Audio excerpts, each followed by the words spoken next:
Hello, and welcome. Come, settle in. Dim the lights, and let the sounds of the world fade away. Let us speak of the shadows, of the cold, and of the echoes that remain long after life, in its warmth, its vibrancy, and its noise, has fled.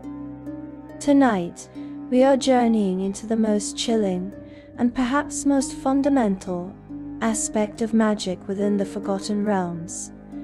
We are exploring the art of necromancy.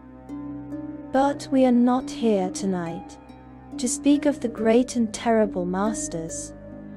We are not here to discuss the vampiric lords in their midnight castles, their minds filled with ancient cunning, and their hearts with a cold, aristocratic cruelty. We are not here to unravel the millennia-old plots of the archliches in their hidden demi-planes, their souls anchored by dark pacts and ancient terrible secrets. No. Tonight, our focus is on the foot soldiers of Undead, the unthinking, the hungry, the cursed, and the forgotten. We speak of the vast, tireless armies of the night, the lesser undead. From the dry, hollow clatter of bones in a forgotten crypt, to the deep, guttural moan of a shambling, rotting corpse. These are the creatures that form the very foundation of a necromancer's power. They are the servants, the guardians, and the plagues that harry the living, all at the behest of darker, more patient minds.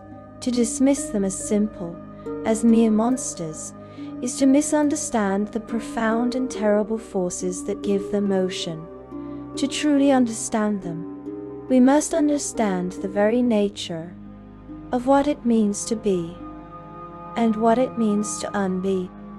To understand the puppet, we must first understand the strings.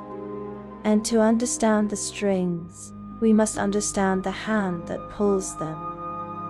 And that hand draws its power from a place that is the antithesis of all light, a place of profound and utter cold. So let us begin our journey, not in a graveyard, not yet, but in the cold, starless void that sits at the very edge of the multiverse, the place where all this dark art truly begins. Section 1. The Cosmic Wellspring, the negative energy plane in the grand cosmology of the Great Wheel. The world of Toril, like all worlds, is balanced between great primal forces. There is the world of the living, the prime material plane, a place of matter, of sensation, and of souls. But this plane is fed, like a river delta, by two almost unimaginable fountains of pure cosmic energy. There is the positive energy plane. Imagine, if you will, a place of pure, blinding, searing life. It is not a sun, it is all suns. It is a cosmos of creation, a realm so potent with vitality that to be exposed to it is not to be healed, but to be overwhelmed. A mortal body, unprepared, would be burnt out by the sheer ecstatic force of creation, its cells multiplying beyond all control, consumed by a fire of pure, unadulterated life. It is from this plane, in its most gentle and filtered form, that a cleric's healing spell draws its divine spark. And then, there is its counterpart, its perfect, cold, and utter shadow, the negative energy plane. The negative energy plane. Imagine an endless starless void, a sea of perfect, cold, and profound blackness. It is not empty, no. It is filled, saturated, with an energy that is the antithesis of everything we are. This is not the plane of death. Death, true death, is a journey. It is a natural, necessary, and vital process. This is a critical distinction. one that many scholars of the planes take great pains to clarify. When a mortal in the realms dies, their soul leaves the body and is drawn by an unseen silver cord to the fugue plane. This plane, also known as the City of Judgment, is a grey, somber, and misty realm. It is the great, echoing waiting room of the afterlife. Here, the souls of the faithless and the unilined wander, slowly losing their memories, until they are claimed by a deity or dissolve into the very fabric of the plane. It is here that Kalimvor, the Lord of the Dead, presides from his crystal spire, judging the souls of all mortals and dispatching them to their proper, final reward. This is the natural order. It is the process of death. The negative energy plane is something else entirely. It is the plane of Undead. It is a force that does not merely end life, it hates it. It is an entropic, hungry and cold void that consumes life, chills it, and extinguishes it. It is not oblivion. It is a cold, dark, and malicious presence. To a mortal who crosses into this plane unprotected, the effects are immediate and horrifying. The cold, entropic energy leaches the warmth from their skin, the strength from their limbs, and the very will from their soul. It is a profound spiritual exhaustion, a hollowing out of the self, a despair made manifest as a physical chilling force. Life is scoured away, layer by layer, in a matter of moments. Survival, without powerful magic, is measured in minutes, if not seconds. But here in this place, death is not an end. It is a transformation. The plane's energies, having extinguished the spark of positive life, flood the empty vessel. They fill it with a new, malignant and cold purpose. The corpse rises, not as it was, but as a creature of pure negative force. Often as a wight, a being of profound malice, or as a wraith, a shadow of memory given form. This plane is in essence a vast cosmic graveyard where only the undead can thrive. This plane, this negative plane, is the wellspring from which all necromancy draws its power.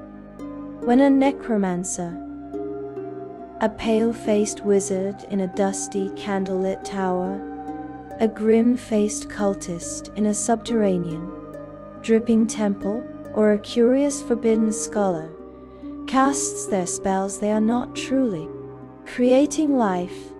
They are doing something far different.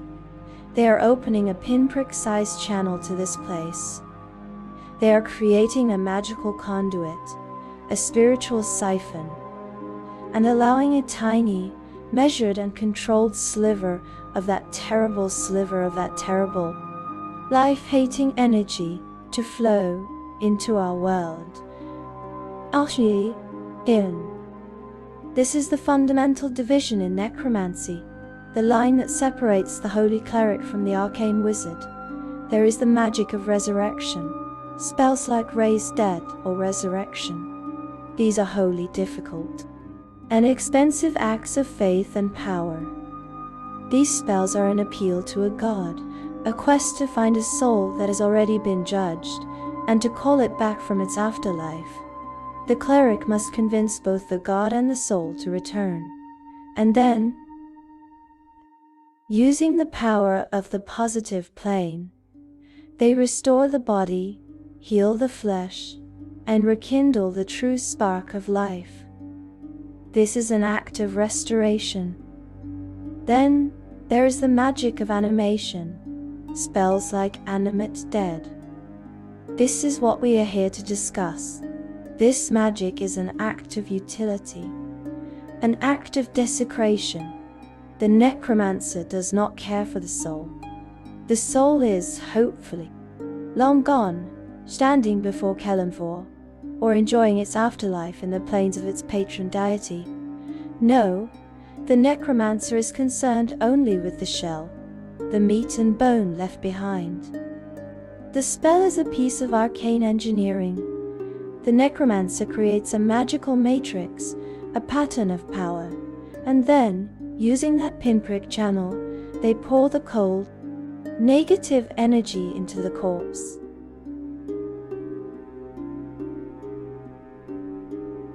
This energy does not restore life. It simulates it. It creates a magical spectral framework that holds the bones together, or it restarts the most basic, crude motor functions in the dead muscle tissue. It creates an automaton, a puppet, a slave. This is why the Church of Kelemvor, the modern god of the dead, despises necromancy with an absolute unyielding passion. It is not to him, because it is inherently evil, for the energy itself is, as some high-minded sages argue, an immorally destructive force, like a volcano or a flood. No, Kelemvor hates it because it is unnatural.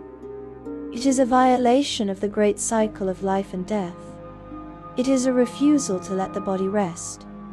It is the act of turning the sacred vessel of a person's life, a father, a mother, a soldier, a farmer, into a tool, a weapon, a servant. In so doing, the necromancer disrespects the very memory of the life that was. The creatures born of this act, the skeletons, the zombies, they are not the person they once were. They are in essence magical construct, but constructs built of the most terrible and personal of materials. They lack a mind, a soul, and a will of their own. They are slaves, bound to their creator's commands, driven only by the cold, negative spark that orders their limbs to move, and by the ingrained fundamental hatred of the living that the energy itself provides. But, as we shall see, not all undead are so simple. Some are born of this simple, cold animation. Others are born of terrible, divine curses. Some are born of an insatiable, abyssal hunger, and some are born of a mortal will, so powerful, so evil, and so desperate that it refuses to let go, clinging to its mortal form, even as it rots away to nothing. So let us begin. Let us first understand the gods who govern this dark, forbidden art, the masters of the hand that pulls the strings. Section 2. The Divine and the Gods. The creation of a simple skeleton may be an act of arcane science, but the grand cosmic force of Undead, that is the domain of the gods. And in the realms, the history of death and Undead is a bloody, tangled, and divine story.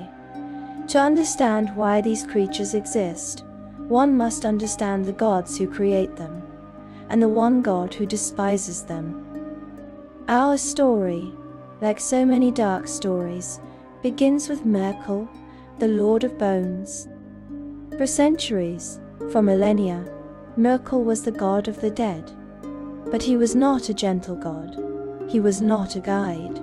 He was a cold, cruel, and calculating deity, the Lord of Bones, the king of the stiff, and he ruled the fugue plane with a chilling, detached malice. Merkel was obsessed, not with the process of death, but with the fear of it. He wanted mortals to fear him, to see in death a cold, final, and terrifying end. He was the god of the dead, not the god of death. He saw corpses as his property, and souls as his playthings. During the time of troubles, that great cataclysm when the gods were forced to walk Toril as mortals, Mirkul, along with Behel and Bane, sought to regain his power. Mirkul was slain, but a god like Mirkul, a god of endings, does not truly die. His essence, his portfolio was shattered. And a part of it, the part that controlled the natural cycle of death, was eventually claimed by the mortal Cyric, and then finally by the just and somber Kelemvor. Kelemvor is the modern god of the dead, and his doctrine is the antithesis of Mirkul's. Kelemvor was once a mortal, a fighter, a man who knew tragedy and who despised injustice. As a god, he is the great guide, the lord of the crystal spire. He believes death is not an end to be feared, but a passage to be respected. He is a god of solace, of comfort, of the natural end to a life lived. He is the shepherd, not the jailer, not the jailer. And because of this, his dogma is absolute. Undeath is an abomination. To Kelemvor and his clerics, the doom guides, the creation of an undead is the ultimate sin. It is a perversion of the body, a prison for the soul or a mockery of its absence, and a disruption of the natural order. His priests are tasked with not just comforting the dying, but with actively hunting and destroying undead wherever they are found. They are the great holy sanitizers of the realms, bringing final rest with their grey-robed presence and their cold iron maces to those who have been denied it. Kelemvor's charge is clear.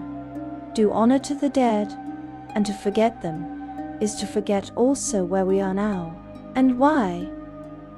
Forcing a body to rise as a mindless slave is the ultimate dishonor.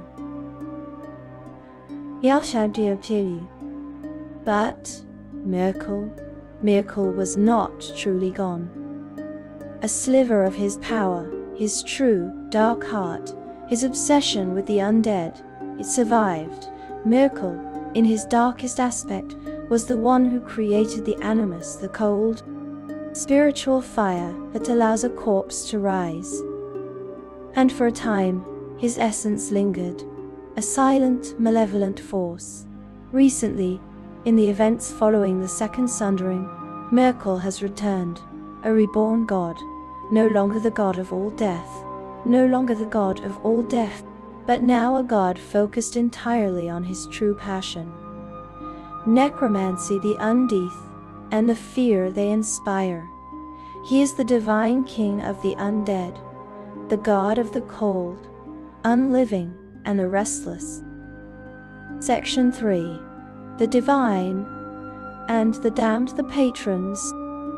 But Mirkul is not alone in this dark pantheon. If Mirkul is the divine god of Undead, the one of cold, calculating, and patient evil, there is a demonic source as well. We speak of Orcus, the demon lord of Undead. Orcus is not a god. He is a demon lord of the abyss, the prince of Undead, the blood lord. He is a creature of pure, chaotic, nihilistic evil. He is a bloated, goat-headed, bat-winged atrocity. He does not want to rule mortals. He does not want their fear. He wants them dead. He hates all life, all warmth, all things that are, and he wishes to see the entire multiverse transformed into a single, vast, silent necropolis, populated only by the unliving, all of whom bow to him, to him. While Mirkul's undeath is cold, calculated, and eternal, Orcus's undeath is ravenous, chaotic, and hungry. He is the true father of the ghoul, a curse born of cannibalism. He is the patron of the white, born of pure malice. His gift of undeath is not a cold servitude.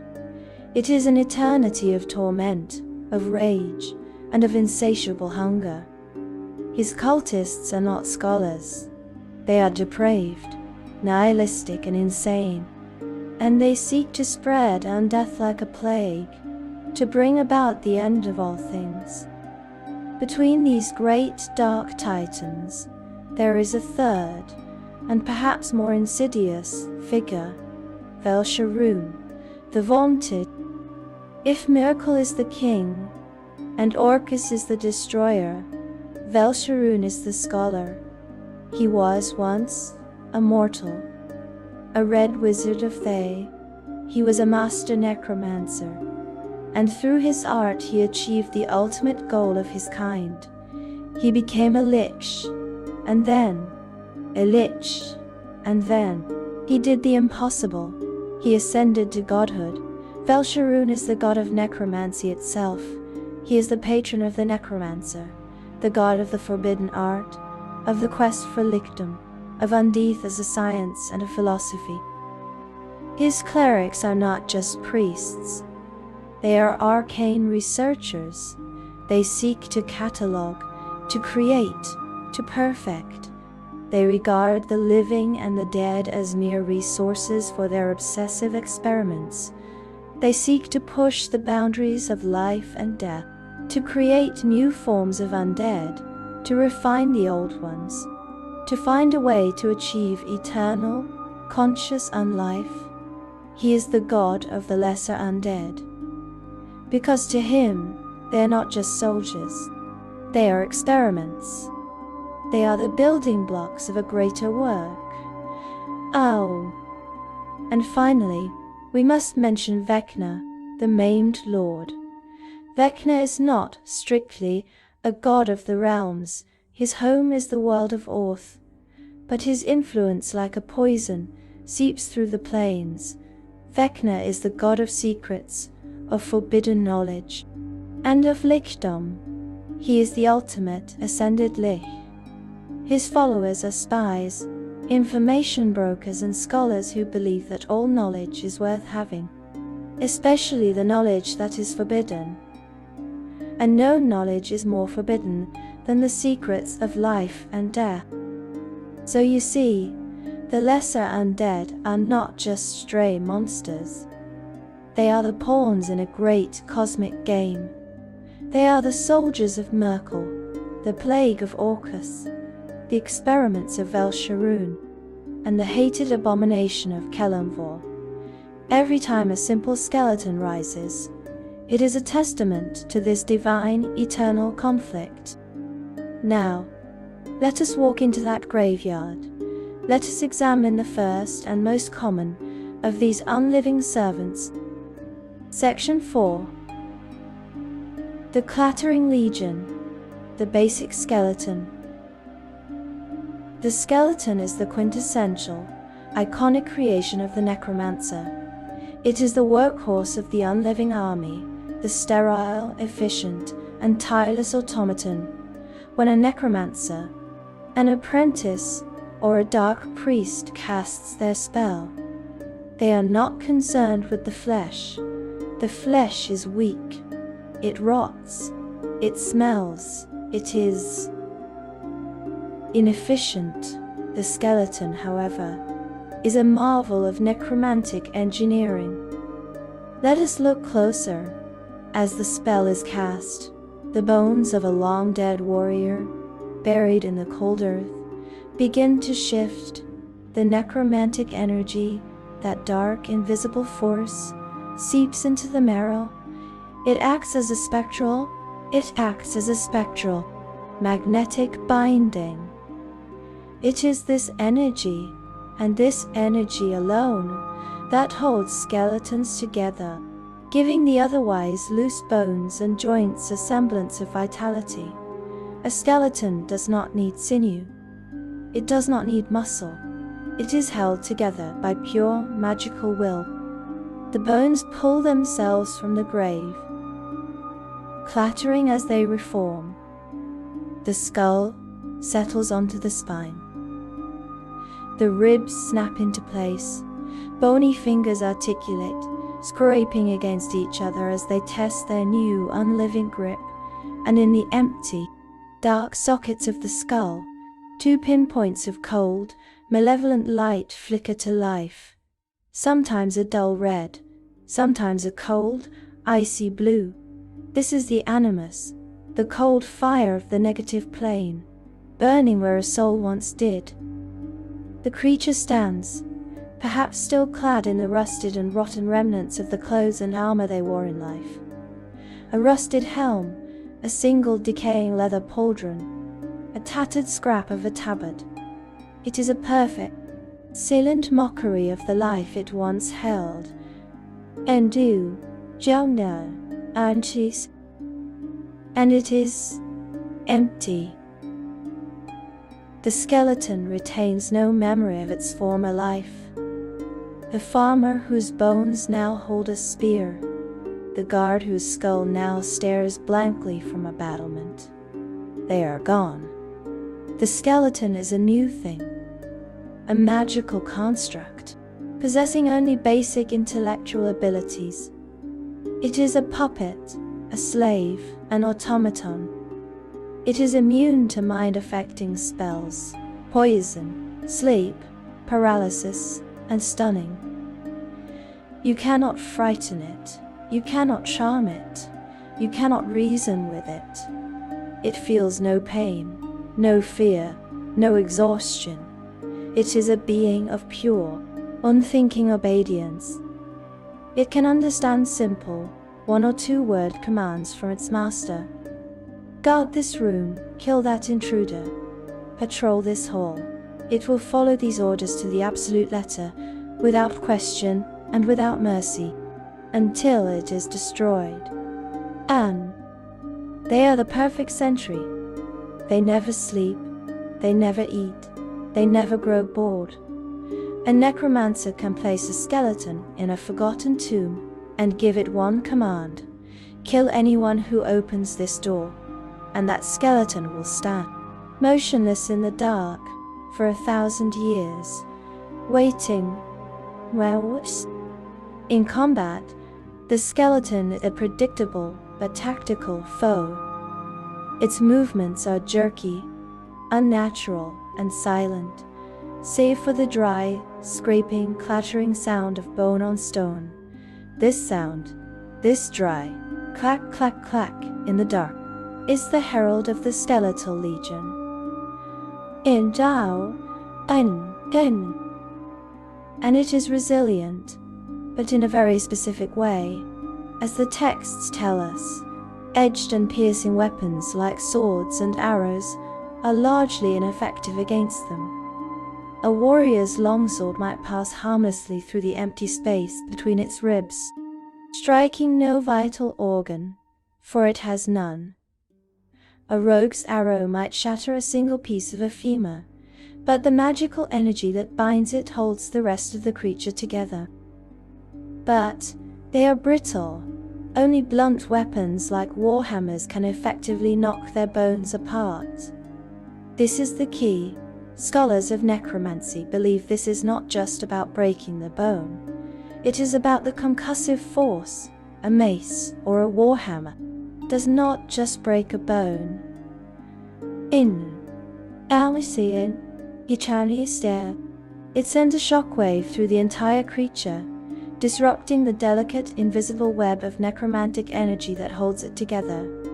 You are not just breaking the vessel, you are shattering the magic. A well-placed blow from a mace can cause the entire creature to collapse, its animus extinguished, returning it to a simple, inert pile of bone. These are the common foot soldiers, the Karn skeletons, as they are sometimes called in other lands. But not all skeletons are created equal, and not all are created at all. Some, the lore states, can spontaneously arise in areas saturated with evil or necromantic energies. A battlefield where a terrible evil act was committed, a graveyard built over a desecrated temple. These places can birth skeletons, a natural, horrifying byproduct of a wound in the world. But, for the necromancer, the simple humanoid skeleton is just the beginning. It is a canvas, and upon this canvas, darker and more terrible forms have been painted by the masters of the art. Section 5. Skeletal Variants. Beasts and Mounts. A necromancer is, at their heart, a pragmatist, a follower of El Sharoon, the god of necromantic scholarship. Would see the animation of a simple human as a baseline, a proof of concept. But why stop there?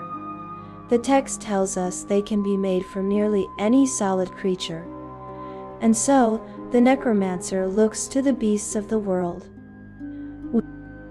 Why animate a man when you can animate his skeletal warhorse?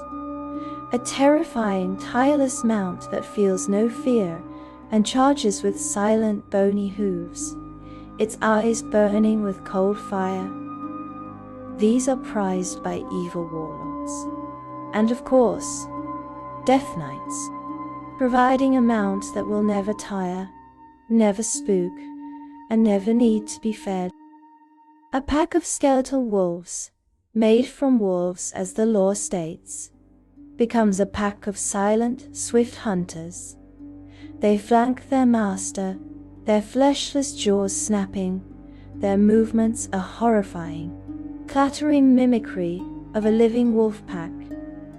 They are the perfect trackers, silent and relentless. And the texts give us such wonderfully specific and strange examples. In the city of Raven Bluff, a toy store named Toy Smith's apparently uses a skeletal warg as a guard animal. This is a fascinating glimpse into the Taunakei, domestication of the undead. This implies a necromancer of some skill, but also of whimsy. Or perhaps it is a grim, practical security system. The text chillingly adds that instead of displaying its bones, the store owners keep the skeleton inside a plush dog. Imagine that a child reaches for a large dog, stuffed dog in a toy store, only for the plush to rip away, revealing the clattering, glowing-eyed skeleton of a monstrous wolf within. A truly effective guardian? But let us go grander. Let us go deeper. The sea is a vast, cold graveyard, and a necromancer who lives near the coast. They have access to the largest bones in all of Toril. The text speaks of a time around 1370, when several whale skeletons wandered near Thordentor, protecting an undersea layer. Pause and picture this. An adventurer swims down into the green murky depths. The silence is absolute, broken only by the sound of their own breathing. And then, out of the gloom it comes, a shape, a colossal shape, the entire articulated, barnacle-encrusted skeleton of a blue whale. Its jaw, 100 feet long, slowly opens, its empty eye sockets glowing with a cold green, necromantic light. It is a silent, hovering, and impossibly large guardian, a true testament to a necromancer's ambition. But what of the creatures of the night sky? The necromancer looks up and sees not just a pest, but a potential. This brings us to the bone bat. The bone bat is not just a single animated bat. The lore describes it as a skeletal undead form from the bodies of giant bats or multiple bat skeletons. This implies a construct, an amalgamation, dozens of smaller skeletons fused into one cohesive and terrifying creature. And these are not simple automatons. They have a personality. The text states they take pleasure in killing, and in a strange ironic twist, among all creatures they prefer to kill living bats. This suggests a fragment of a mind, a twisted, hateful echo. Perhaps it is a jealousy, a cold, dead thing seeing the warm, living version of itself, and being filled with an instinctive necromantic hatred. They are also terrifyingly loyal. They are eternally bound to their creators, even after their creator has been slain. They cannot be controlled by anyone else. This makes them a perfect, eternal servant. A lich could create a swarm of bone bats, and even if the lich's physical form is destroyed, those bats will continue to guard its phylactery, bound by the ancient original magic. The creation ritual for a bone bat is wonderfully specific. A true sign of Velsharoon's scholarship, the necromancer must first cast a spell. The text calls it Elot, those 9 men, which is almost certainly a regional, or perhaps even a mistranscribed name for the rare spell Aglahat's Bonebind. This spell, as the text describes, creates an invisible membrane of force across the bones that links them and allows for flight. This is the key.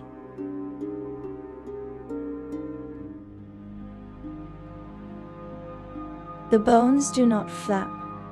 They are held in a magical telekinetic field that propels them. After this, the creator must cast Fly, detect invisibility, infravision, and animate dead. It is a complex, layered piece of magical crafting. The result is a perfect, silent, flying assassin, a creature that can see in the dark, see the invisible, and, as the text notes, attacks with a bite that can temporarily paralyze their victims. And who creates such specialized tools? The list is a veritable who's who of Faerun's magical elite. The Red Wizards of Efthe, members of the Arcane Brotherhood, worshippers of Kiran Sali, the drow deity of Undead, and of course, powerful undead such as Leish's Ouch, Lies, and vampires. But they can be improved. A standard bone bat is for scouting, for paralysis. A master necromancer, particularly a Thean, wants a weapon. This gives us the battle bat. This is a bone bat with additional bones grafted onto them for combat purposes. These are not just any bones, they are claws, talons, stingers, and spurs often laced with poison. This is a creature of pure, vicious, and modular design. A necromancer can, it seems, customize their undead, building a new, more perfect killing machine from the bones of a dozen different creatures. Section 6. Skeletal Variants. The brutes. Now we turn from the swift and the massive to the brutal. The necromancer does not just animate humans and wolves. They seek power, and so they seek the bones of the most powerful, savage creatures. The text tells us skeletons can be made from trolls, and even giants. Let us consider this. A skeletal troll, a living troll, is a creature of flesh, and its defining feature is its regeneration. It is a creature, in many ways, of the positive energy plane, its flesh constantly, virulently living. What happens then, when you infuse this with its antithesis? The resulting creature, the skeletal troll, would be a fascinating and terrifying magical paradox. It would, we can infer, lose its regeneration. The negative energy that animates its bones is fundamentally incompatible with the positive energy that heals its flesh. But what does it keep? It keeps the size. It keeps the frame. It keeps the long, wicked. It keeps the long, wicked, rending claws. It becomes a tall, loping, clattering horror, a creature with all the savage physical power of a troll.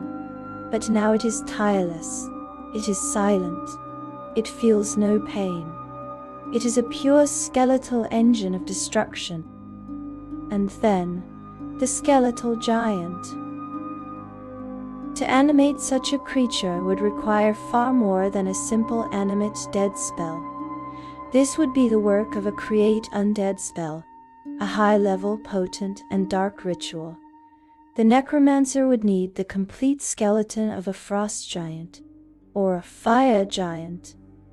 The magic required to bind and move such massive bones would be immense. The result? A walking, clattering tower of bone, a 30-foot tall skeleton. Its footsteps would be a low, thudding clack. Its hand, the size of a wagon, could pick up a tree and wield it as a club. It is a siege engine. It is a guardian that can look down on the walls of a keep. It is the ultimate expression of necromantic scale. But there is another kind of brute, one not born of size, but of age. The text speaks of revived fossils. These are not the bones of creatures dead for a few centuries. These are the petrified, fossilized remains of creatures dead for millennia. They are partially encased in stone. Imagine a creature, part skeleton, part geode, its bones a crystalline, stony material. These are animated by special rituals, and they are durable. The text tells us they're stony bones that resist all but the strongest blows from weapons, not made of adamantine. Your sword, your mace, it would skitter off their fossilized hide. You are not fighting bone, you are fighting rock. And we know where to find them. The Underdungeon beneath Star Deep. And we know who makes them. The Relic Lich. This is a perfect, chilling piece of lore. A lich so ancient that it does not bother with the fresh dead. It animates the ancient dead. It animates the very stone and fossils of the Underdark. And chillingly, this relic lich can also turn living creatures into fossils. This implies a horrifying, closed-loop system.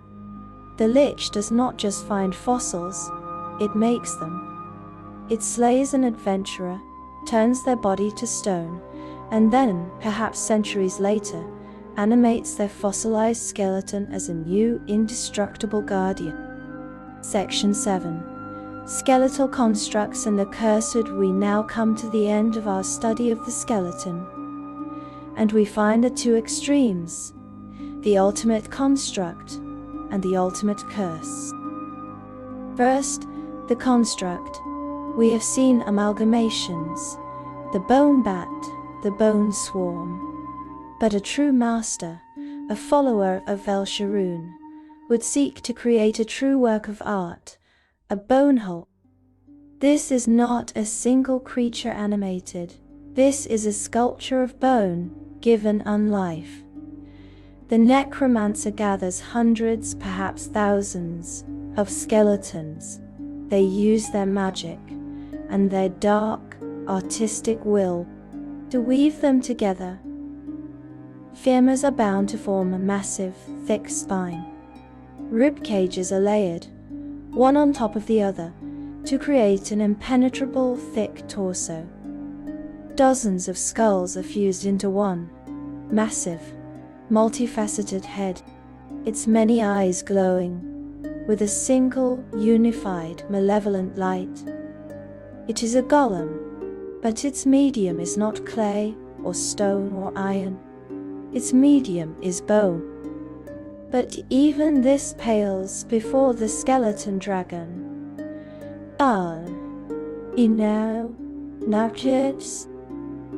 The texts of the Cult of the Dragon, particularly Samister's Tome of the Dragon, make a clear distinction. The ultimate goal for them is the Dracolic.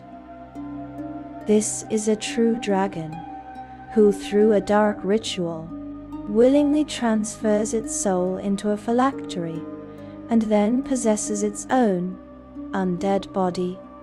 A Dracolic is intelligent. It is cunning.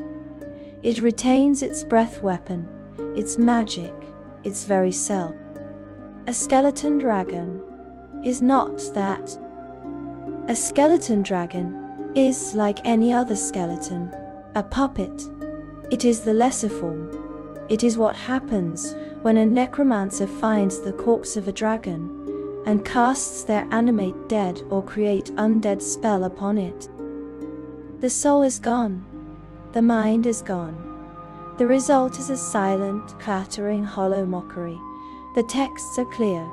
Unlike Dracoliches, zombie dragons, unskeleton dragons cannot fly in most cases. They do not possess an aura of fear and are unable to speak. Lacking intelligence, these hulking, rotting creatures serve their masters blindly. It is a thing, a tool, a massive, terrifying, clattering tool, but a tool nonetheless. It is the necromancer's ultimate show of power. I have slain or found a dragon, and now it obeys me. And finally, we come to the curse, the skeleton warrior. This is the most terrible of all, because it is not a puppet, it is a prisoner. The lore is tragic and specific. A skeleton warrior was once powerful fighters cursed with unlife. Their soul has not been allowed to depart. It has been trapped in golden circlets. Their appearance is a mockery. They are yellowed, age-cracked skeletons. But unlike the clean, simple skeleton, they often have chunks of decaying flesh still attached. They resemble a lich, a half-rotted thing. And in their eye sockets, there is not just a dim light, but a sinister pinpoint of reddish light, a focal point of rage, and mechanic of their curse. It is chilling.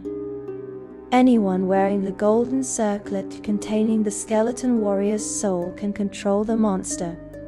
The controller can see through its eyes and issue commands. The warrior, its soul trapped, intelligent and aware, is a passenger in its own body.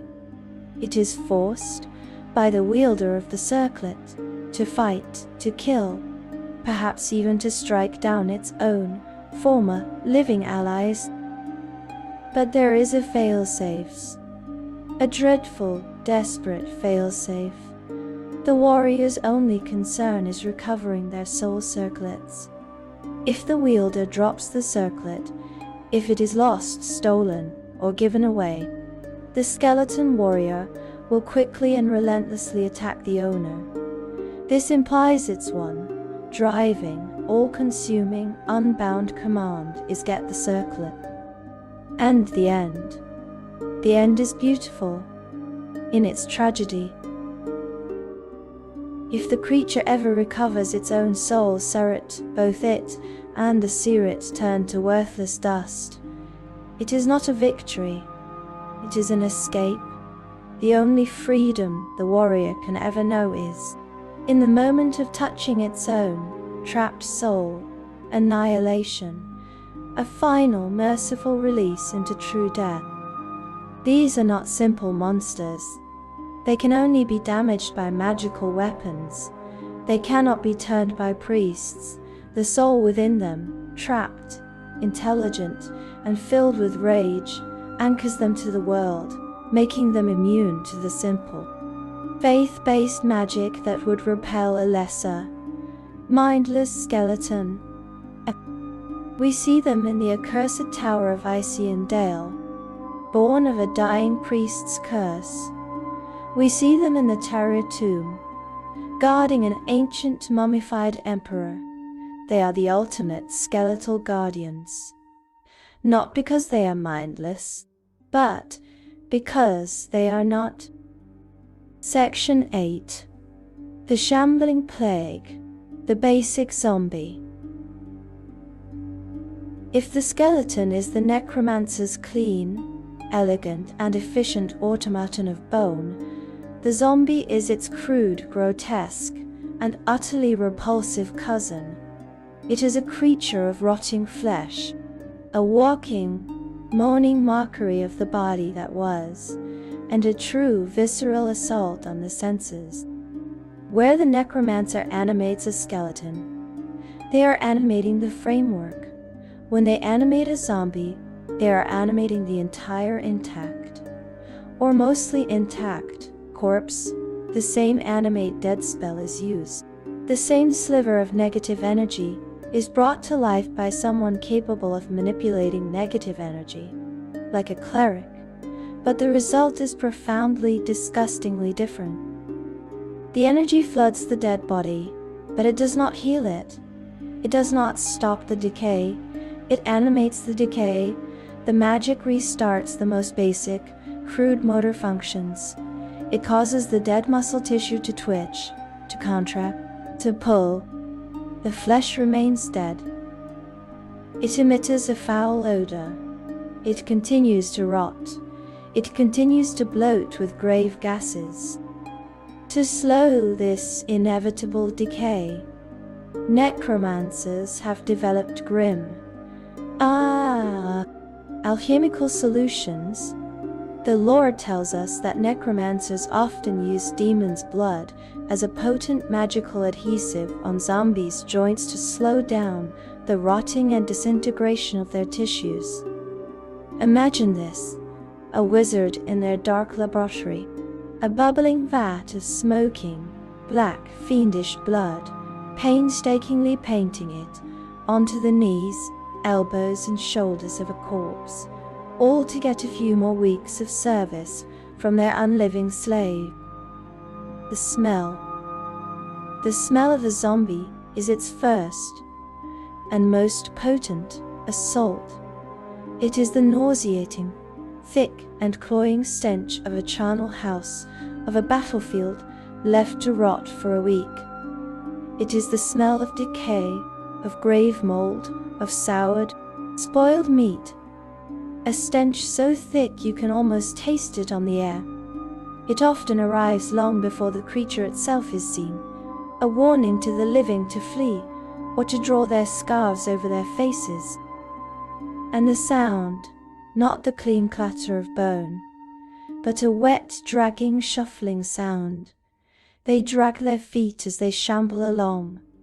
The sound of a dead foot, still in its boot, dragging through the mud, and the moan, a low, guttural moan, is the only sound they make.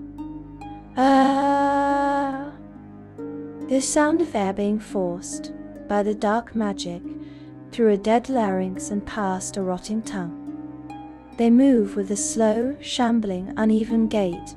One leg drags, an arm hangs limply, its shoulder dislocated. Their skin is discolored, a nauseating palette of grey, green, and bruised purple, often sloughing off in wet, weeping patches to reveal the yellowed fat, the dark, dead muscle, and the white bone beneath. Their eyes are milky, vacant, and utterly without thought or recognition. Like the skeleton, the zombie is a soulless, mindless automaton. It is almost mindless, retaining absolutely nothing of the person it was. The body of the kind-hearted baker, animated as a zombie, will attempt to tear apart her own children, and will not even recognize them. It is in fact less intelligent than a skeleton. A skeleton can be given a complex patrol route. A zombie can, for the most part, only understand one command: kill anyone who opens the treasure chest. It is a wall of decaying meat, sent forth by its master to overwhelm its enemies through sheer, repulsive numbers, and a terrifying, single-minded resilience. And this is its one terrible advantage: its resilience. Because it is animated by magic and not by biology, it is incredibly infuriatingly difficult to kill. It feels no pain, a sword thrust that would kill a living man, piercing his heart or lung. The zombie merely grunts its wet groan and keeps coming, the blade stuck in its chest, an arrow in its head. It may not even notice. It does not need its brain. It does not need its heart, its lungs, or any of its organs. It is a puppet, and the strings are not biological. This is the classic, horrifying trope of the zombie. Its undead fortitude. A warrior can strike it with a blow that should, by all rights, fell it, a blow that tears through its chest or snaps its spine, and the zombie will just shrug it off. The negative energy that animates it, that holds the rotting sinew together, will refuse to let it fall. It will keep coming, and keep coming, and keep coming, driven by that one simple command. The only way to stop a zombie is to destroy it, to sever the limbs, to shatter the skull and spine, to hack the body apart until the dark magic within it has no vessel left to animate, or to overwhelm it with a burst of positive energy.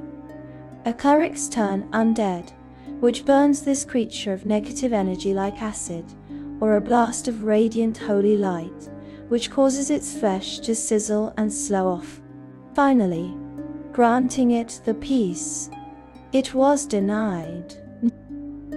And just as with skeletons, not all zombies are the mundane result of a spell. Some can also spontaneously arise in areas saturated with necromantic magic. A swamp that was the site of a great tragic battle, or a part of a city so blighted by plague and despair. These places can birth zombies, their wild forms rising from the mud, lacking a master but driven by that same, base, negative energy-fueled hatred of the living. Section 9. Zombie variants. The brutes and the grotesque. Just as with skeletons, necromancers love to experiment. The base zombie is a simple tool, but with its flesh intact, it offers unique opportunities for grotesque enhancement. And the text is clear. Almost any solid creature can be transformed into a zombie. Troglodytes, ogres, and even beholders. Let us first consider the brutes, the most common variant, found in the layers of more brutish necromancers or evil warlords, is the ogre zombie. This is a mountain of rotting, stupid, and incredibly strong muscle. It combines the mindlessness and resilience of the zombie with the sheer, brute force power of the ogre. It is an unliving battering ram, fighting using their fists, but they can also wield grey clubs or morning stars. It is simple, effective, and utterly terrifying. We even have tales of a Sunblade clan of Gaia, using one to pull a dog sled, a grim, powerful, and tireless engine of labor. A giant zombie is even worse, a walking, rotting siege tower. But we come to the truly, truly grotesque. The creations that show a necromancer's flair. The beholder zombie. To animate one of these creatures is a sign of great, or perhaps foolish, ambition. A beholder's body is inherently magical. When it is animated as a zombie, it is a floating, decayed and rotting orb of flesh, barely resembling their original form. Its eye stalks droop. Its central eye is milky and dead. Most of its magical eye rays are dead, their power extinguished with the beholder's intellect. And crucially, the central anti-magic eye. That is gone. This, in some ways, makes it more dangerous, as adventurers can no longer hide in a cone of safety, and in its place the negative energy that animates it sometimes Sometimes allows some of its rotting eye stalks to retain a crude, random mockery of their former power. The texts are specific. The only E's that remain functional are paralysis, disintegration, enervation, and fear. Imagine this creature. It is a mindless servitude, with no memory of its former self.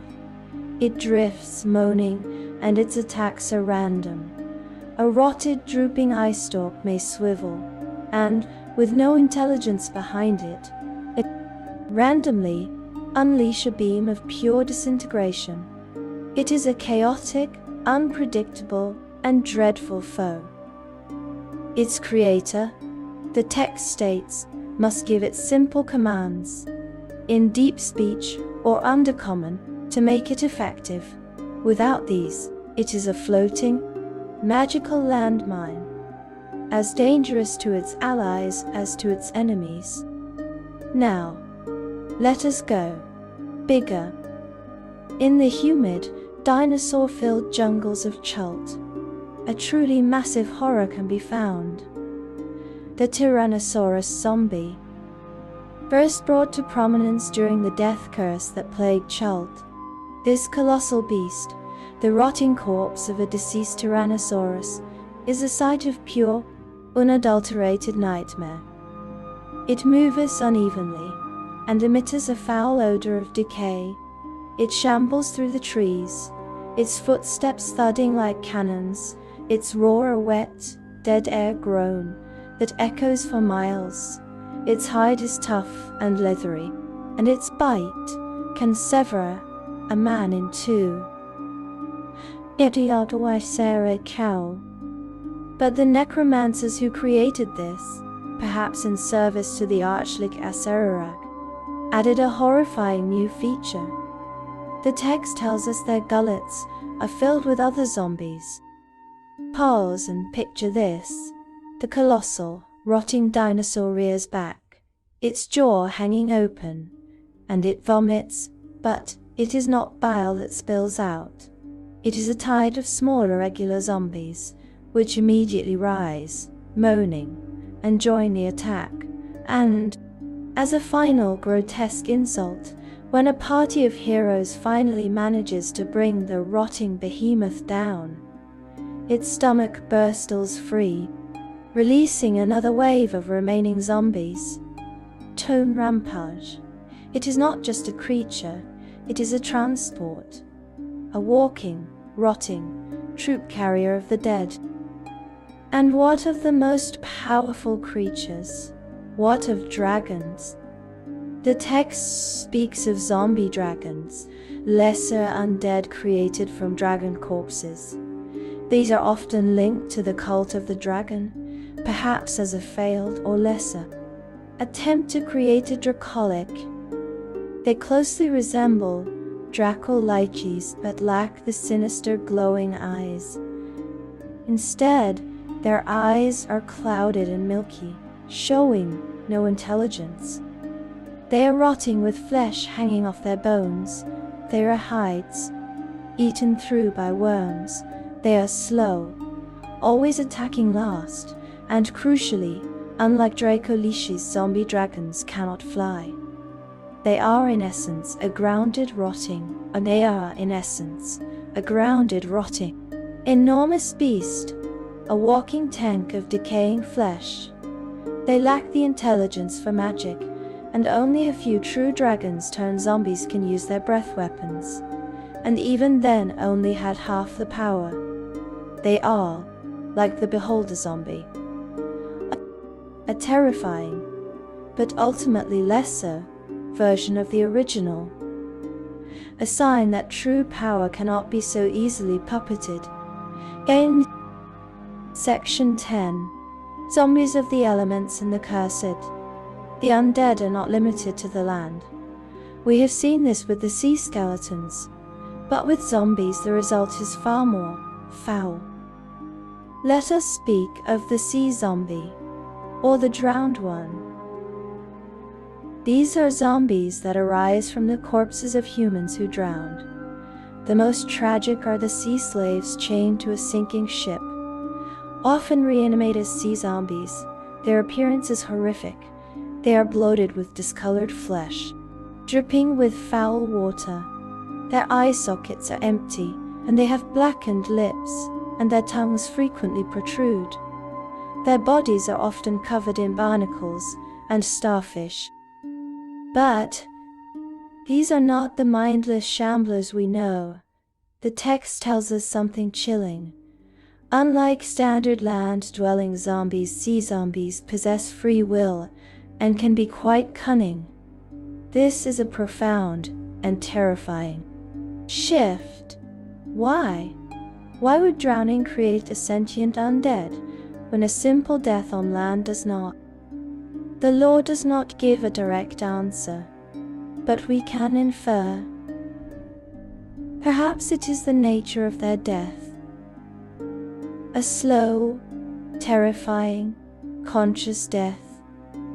Trapped, chained in the cold, dark, crushing depths. This level of terror and despair, combined with the ancient, dark magics of the deep sea, may be enough to trap a fragment of the soul, a hateful, twisted echo. Within the bloated corpse, they harrow a deep hatred for the living. This is not the mindless, negative energy hatred of a normal zombie.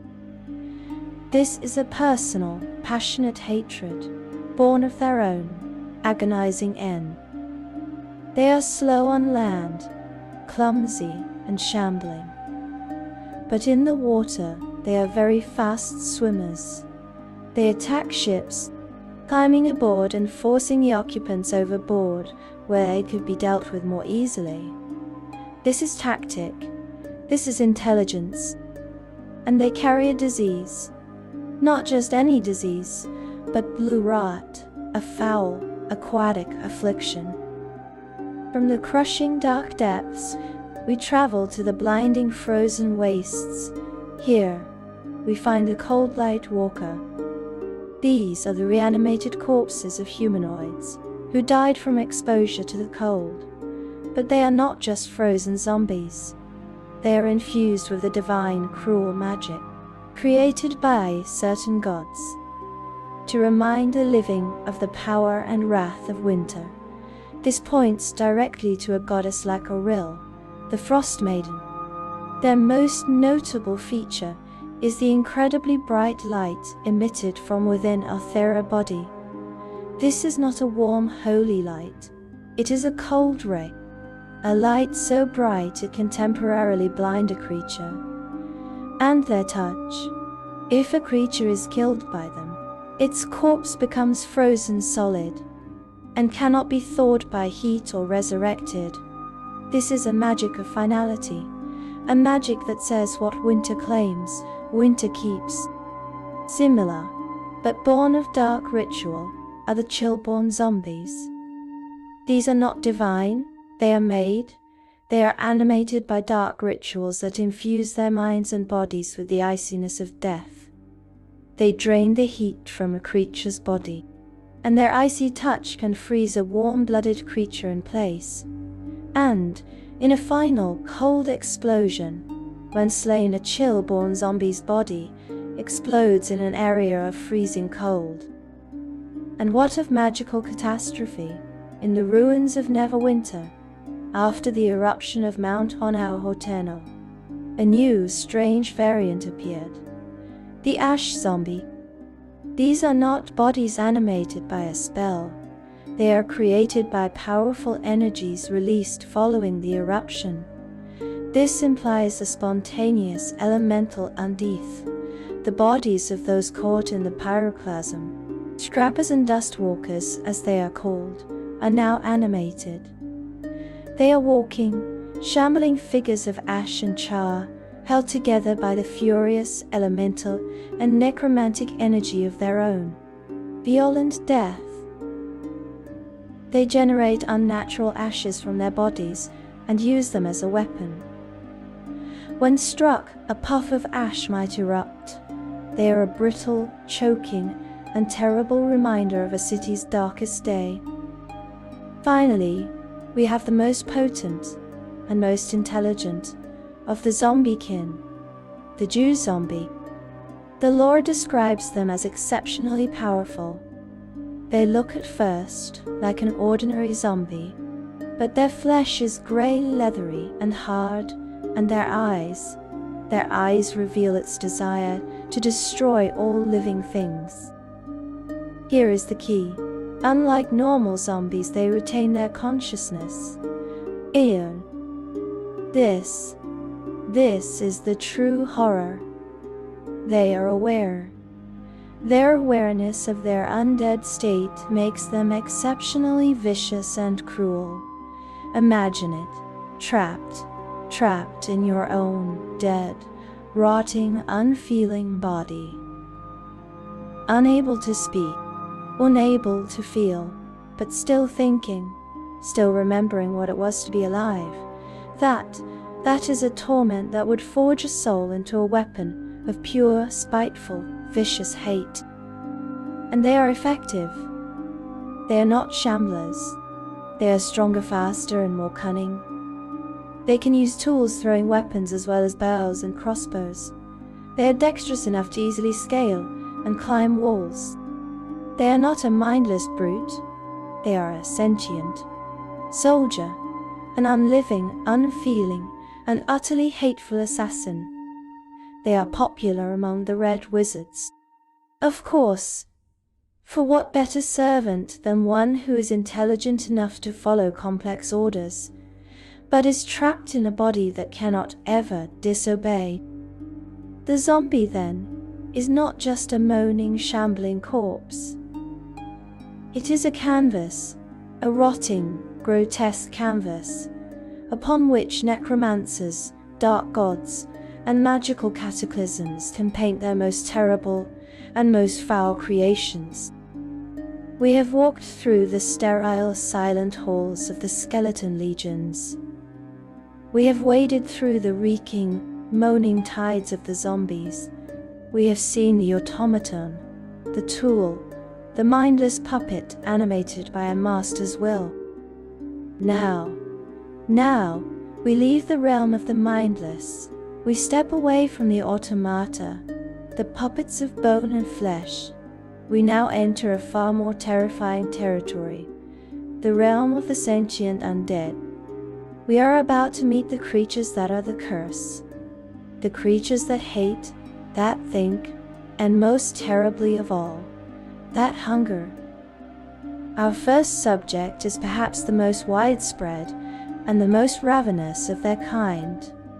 We begin with the creature that is not just a monster, but a plague. We begin with the ghoul. Section 11. The first hunger. Dorsain's curse. A ghoul is not typically created by an animate dead spell. You cannot, as a necromancer, simply choose to make a ghoul. You can summon them, you can bind them, but their creation, their true origin, is not a simple, cold, arcane formula. No, a ghoul is born of a curse. It is born of depravity. It is born of hunger. The lore is ancient, and it whispers of a figure named Dorsain.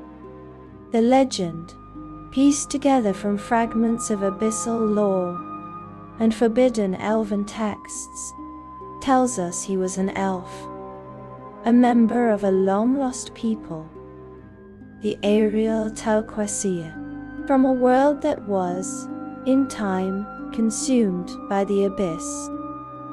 He was, it is said, a priest, a worshipper. But his prayers were not directed to the Seldarim, the elven gods of light and life. His prayers went down into the darkness, to the abyss itself. He was a cultist of Orcus, the demon lord of Undead. Naya thought eine Deus. To show his devotion to his new dark master, Dorasan sought to commit an act so profound, so vile that it would prove his loyalty beyond all doubt. He sought to break the most sacred fundamental taboo of his people. He, an elf, hunted, killed, and consumed the flesh of his own kin. And he was a cannibal. Orcus, the legend says, the prince of Undead, the blood lord, he was delighted. This act of depravity, this utter rejection of his own life and nature, was the most perfect offering Dorasan could have ever made. And so, Orcus rewarded him. He did not kill him. He did not make him a simple slave. He transformed him. He cursed him with Undead.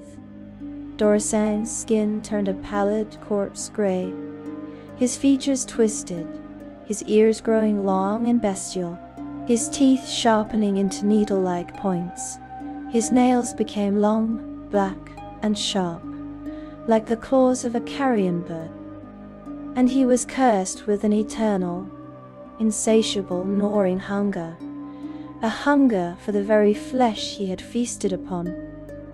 Dorasan became the first ghoul, the Ghoul King, Enduel. For a time, he served Orcus as a favored lieutenant, a general in the Demon Lord's unliving armies, spreading his new dreadful undeath across the plains. But the Abyss is a place of betrayal. Dorasan's success and his growing power drew the ire of another demon lord, Yenogu, the Lord of Gnolls, a being who also claims the domain of savage, cannibalistic hunger. The two armies clashed, and Orcus, in his arrogance and his cruelty, did not intervene. He allowed his champion to be defeated. Dorasan was broken, his army scattered, and in that moment of ultimate defeat and betrayal, Dorasan, the Ghoul King, did the unthinkable. He cried out, he prayed, not to Orcus, the master who had abandoned him, but to the very elven gods he had betrayed, the gods whose children he had devoured. He prayed to Corellum, to the Seldarine, and in a strange, still debated, and profoundly mysterious act of pity, they answered. They saved him. They plucked him from the grasp of Yenogu, but they did not, or could not, cure him. They did not cleanse him of his curse. Instead, they granted him his own small, dark hole and mournful realm in the Abyss, a place called the White Kingdom, Achasirtanida Abdar Machtal, a city of ghouls, a realm of dust and bone, where he rules, a tragic, evil, and eternally hungry figure. The original, the Father, the first and the last of his kind, and his dreadful, abyssal curse, the curse he inflicted upon the cosmos. It lives on. Section 12. The Ghoul. Anatomy of a Predator. A ghoul, then, is the descendant of that first terrible curse. Let us look at it. Let us truly see the creature. It looks like a gaunt, horrifying parody of a living humanoid. Its skin is that pallid, corpse gray, stretched tight over its bones. It is often hairless. Its features twisted into a permanent bestial snarl. Its eyes are not dim sparks. They are intelligent, and they glow with a dim, hungry yellow or green light in the dark. It moves not with the slow, mindless shamble of a zombie. It moves in a low, predatory crouch. Its long, filth-caked claws drag on the stone, and the sound it makes is not a moan. It is a hiss. It is the click of long teeth. It is a low. It is a hiss. guttural, growl, nasil, itimatidi. And the smell. Oh, the smell. It is not the wet, fresh rot of the zombie. It is the dry, sharp, acrid stench of the charnel house, of a grave opened, of carrion. They are driven by one thing, that all-consuming, unending hunger for the flesh of the dead. But they will always, always prefer the warm, fresh, and living meat of a humanoid. They are not mindless. They have a cunning, cruel, animalistic intelligence.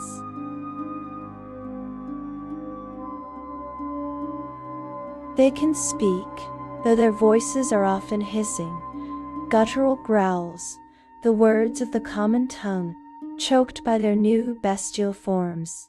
They hunt in packs, using the dark as their ally. They are the ultimate scavengers, and the ultimate ambush predators. They are found hiding behind gravestones, or in shallow graves from which they can quickly emerge. They hunt in groups of up to around 12. They are the reason you do not walk through a graveyard at night. They are the reason battlefields are consecrated by clerics, to keep them from rising. And their greatest and most feared weapon is their paralyzing touch.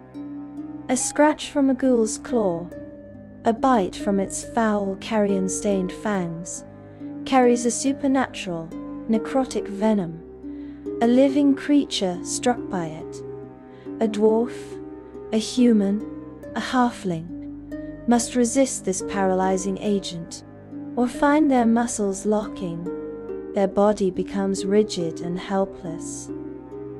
They fall to the ground, frozen, conscious, but unable to move, unable to scream.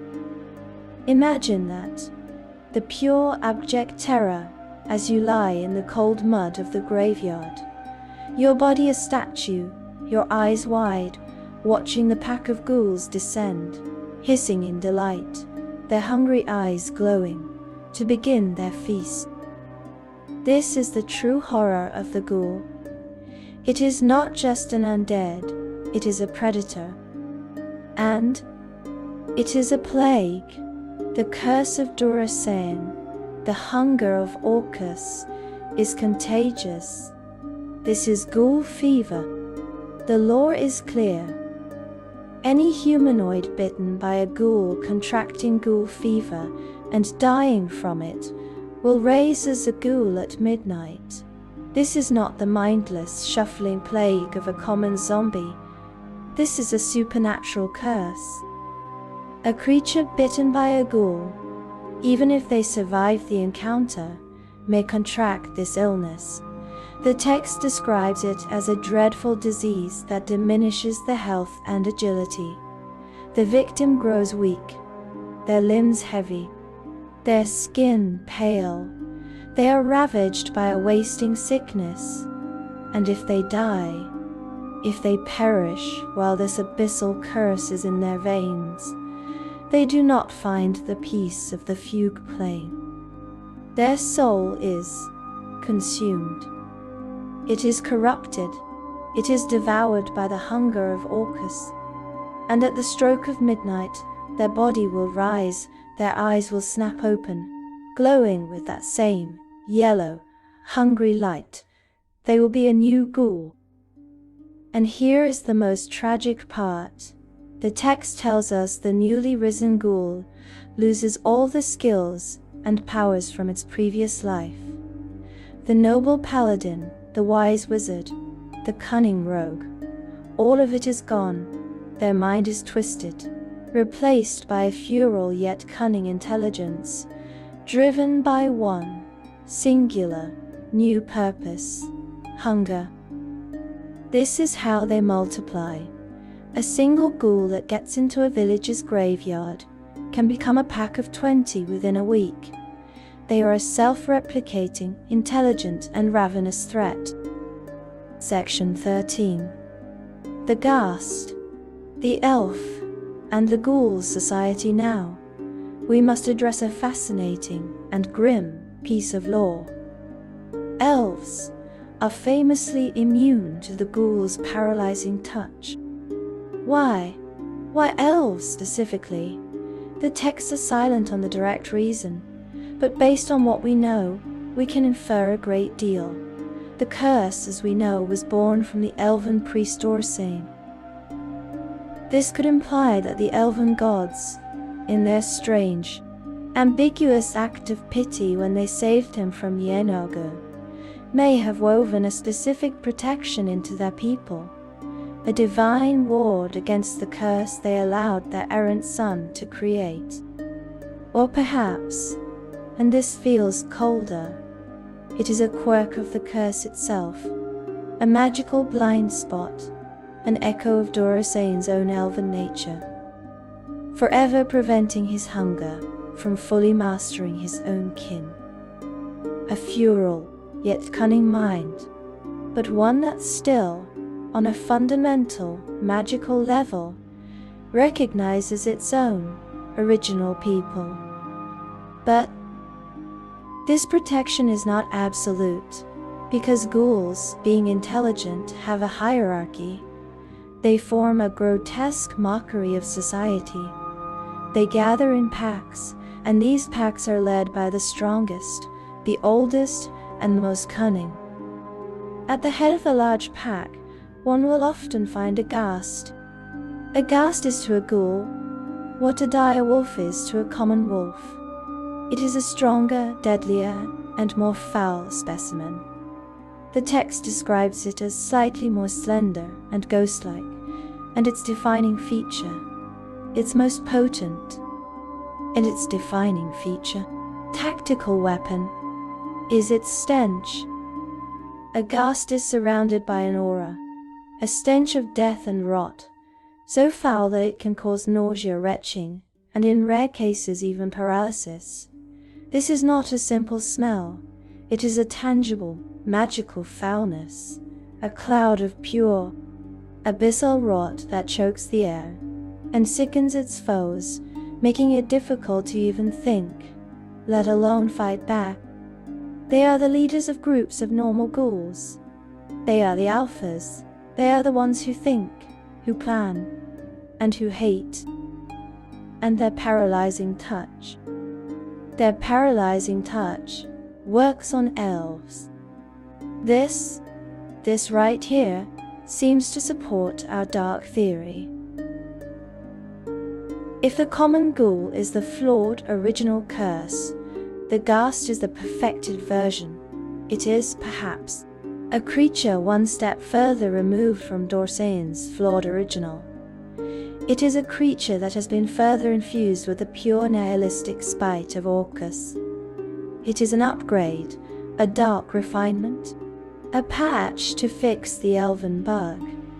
It is a creature designed to be a terror to all living things, with no exceptions. Because ghouls are intelligent, they form these societies. They create lairs in the dark, in graveyards and on battlefields, in the dwarven tombs deep beneath Mirror, or in the sewers beneath a great city, and in some rare cases, they create cities. The text speaks of intelligent ghouls, you who formed the ruling class in the undead city of Evernight in the Shadowfell. Imagine that, a city of the dead, but not of mindless shamblers, a city of cunning, sentient, and eternally hungry predators, engaging in a grotesque parody of politics and power. And in their lairs, they worship. They are, after all, the children of Orcus, or in the case of the Drow, they might serve the deity Kier and Sali. They build crude, blood-stained, and bone-covered altars to their dark patrons, seeing their hunger not as a curse, but as a holy sacrament. And, like all creatures, they specialize. We have the Lacidum, the aquatic ghoul, its skin slimy and pale, its movements swift in the water, hunting the coastlines, dragging fishermen from their boats. We have orc ghouls, hulking and terrifying creatures found in the tombs beneath Mythdraenor, combining the savage strength of an orc with the ravenous hunger and paralytic touch of the ghoul. We see this with other races, too. The ghoulish forms of dwarves, of hobgoblins, each one a twisted, hungry mockery of the race it once was. And, in the darkest, most ancient lairs, in the heart of the White Kingdom itself, we find the Ghoul Lords. These are ghouls that have survived for centuries, or even millennia. They have consumed countless victims, and they have grown in power and intelligence. Their minds, once merely cunning, have swelled to rival that of a mortal. They gain powerful necromantic abilities, the ability to command vast legions of ghouls and ghasts, and their hunger. Their hunger is elevated from a simple, bestial need to a refined, cruel, and Epicurean desire. They are the true priest-kings of the ghoul kind. The ghoul, then, represents a terrible escalation. It is not just a tool, it is a people, a monstrous, cannibalistic, and eternally hungry people, who see the living as nothing more than cattle, and whose sole purpose is to consume, to multiply, and to spread the dreadful abyssal curse of their demon patron. Across the realms, we have walked with the mindless and the hungry. We have seen the automaton born of cold magic, and the predator born of abyssal hunger. But now we travel. We leave the damp, subterranean, and foul-smelling lairs of the ghouls, and we journey to the hot, dry, and dust-choked deserts of southern Faerun. We come to the silent, sand-filled tombs of ancient, forgotten empires, the lands of Mulhorand and Unther, places where the gods once walked as pharaohs. Here, we find an undead born not of simple arcane animation, nor of demonic hunger, but of potent, divine, and ancient curses. We come to the mummy. Section 14. The Eternal Guardian, Rituals of Creation in the Ancient Lands of Mulhorand, or in the deserts of Anarok, or in the ruins of the Amaskari Empire. It was the custom of the pharaohs and high priests to preserve the bodies of their most powerful rulers, their most loyal guardians, and sometimes their most hated enemies. This was not a simple burial. This was a long, complex, and highly magical ritual, a process steeped in divine magic and ancient tradition. The text tells us most mummies are not created by magical means, but are simply embalmed, nobles, heroes, and other important individuals. But this simple embalming was, in itself, a magical act. The body was taken to a sacred temple, a care or house of embalming. It was soaked in a preservative substance, such as a carbonate of soda, for several weeks. This is natron, a salt harvested from dry riverbeds, which aggressively desiccated the flesh, preserving it against the ravages of time. Then, the organs were removed. The heart, brain, and liver are often removed, preserved in separate canopic jars, and stored near the mummified body within the tomb. This was a crucial spiritual component. The heart, believed to be the seat of the soul, was often left, but the other organs, the liver, lungs, stomach, and intestines, were preserved, each placed in a jar guarded by one of the 4 divine sons of Horus, or their Mulhorandi equivalent. The body cavity was then covered with aromatic substances, like spices and raisins, cinnamon, ginger, salt, beta, roses, myrrh, frankincense, lee wormwood, and pomegranate. This was not just for preservation or scent. These were sacred, magically potent materials, each with a specific divine purpose. Then, the body was wrapped in hundreds and hundreds of yards of the finest linen.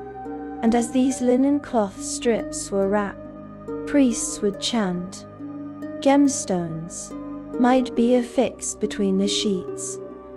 And for those destined for eternal service, these wrappings were inscribed with magical symbols. They were chanting prayers to the gods, and they were chanting terrible, binding curses against the world, against time, against any who would dare to defile this final sacred resting place. The ritual culminates in a dark incantation that animates the mummy. This animation is not always immediate. The mummy becomes a sentry mummy, one that becomes active when specific conditions such as trespassing in the tomb, theft, or offenses against the mummy's loved ones are met. These individuals were not meant to rest. They were not meant to find peace in the afterlife. They were created to be eternal guardians. They patrol these places with unwavering vigilance, always on the lookout for tomb robbers or intruders. But not all mummies were heroes. The text chillingly adds that in some instances, mummification was reserved for criminals or those who wronged powerful leaders or priests. Imagine that, a punishment. To be denied the afterlife, to be bound forever in your own desiccated corpse, forced to serve the very master you defied in life. A mummy is a desiccated, preserved corpse.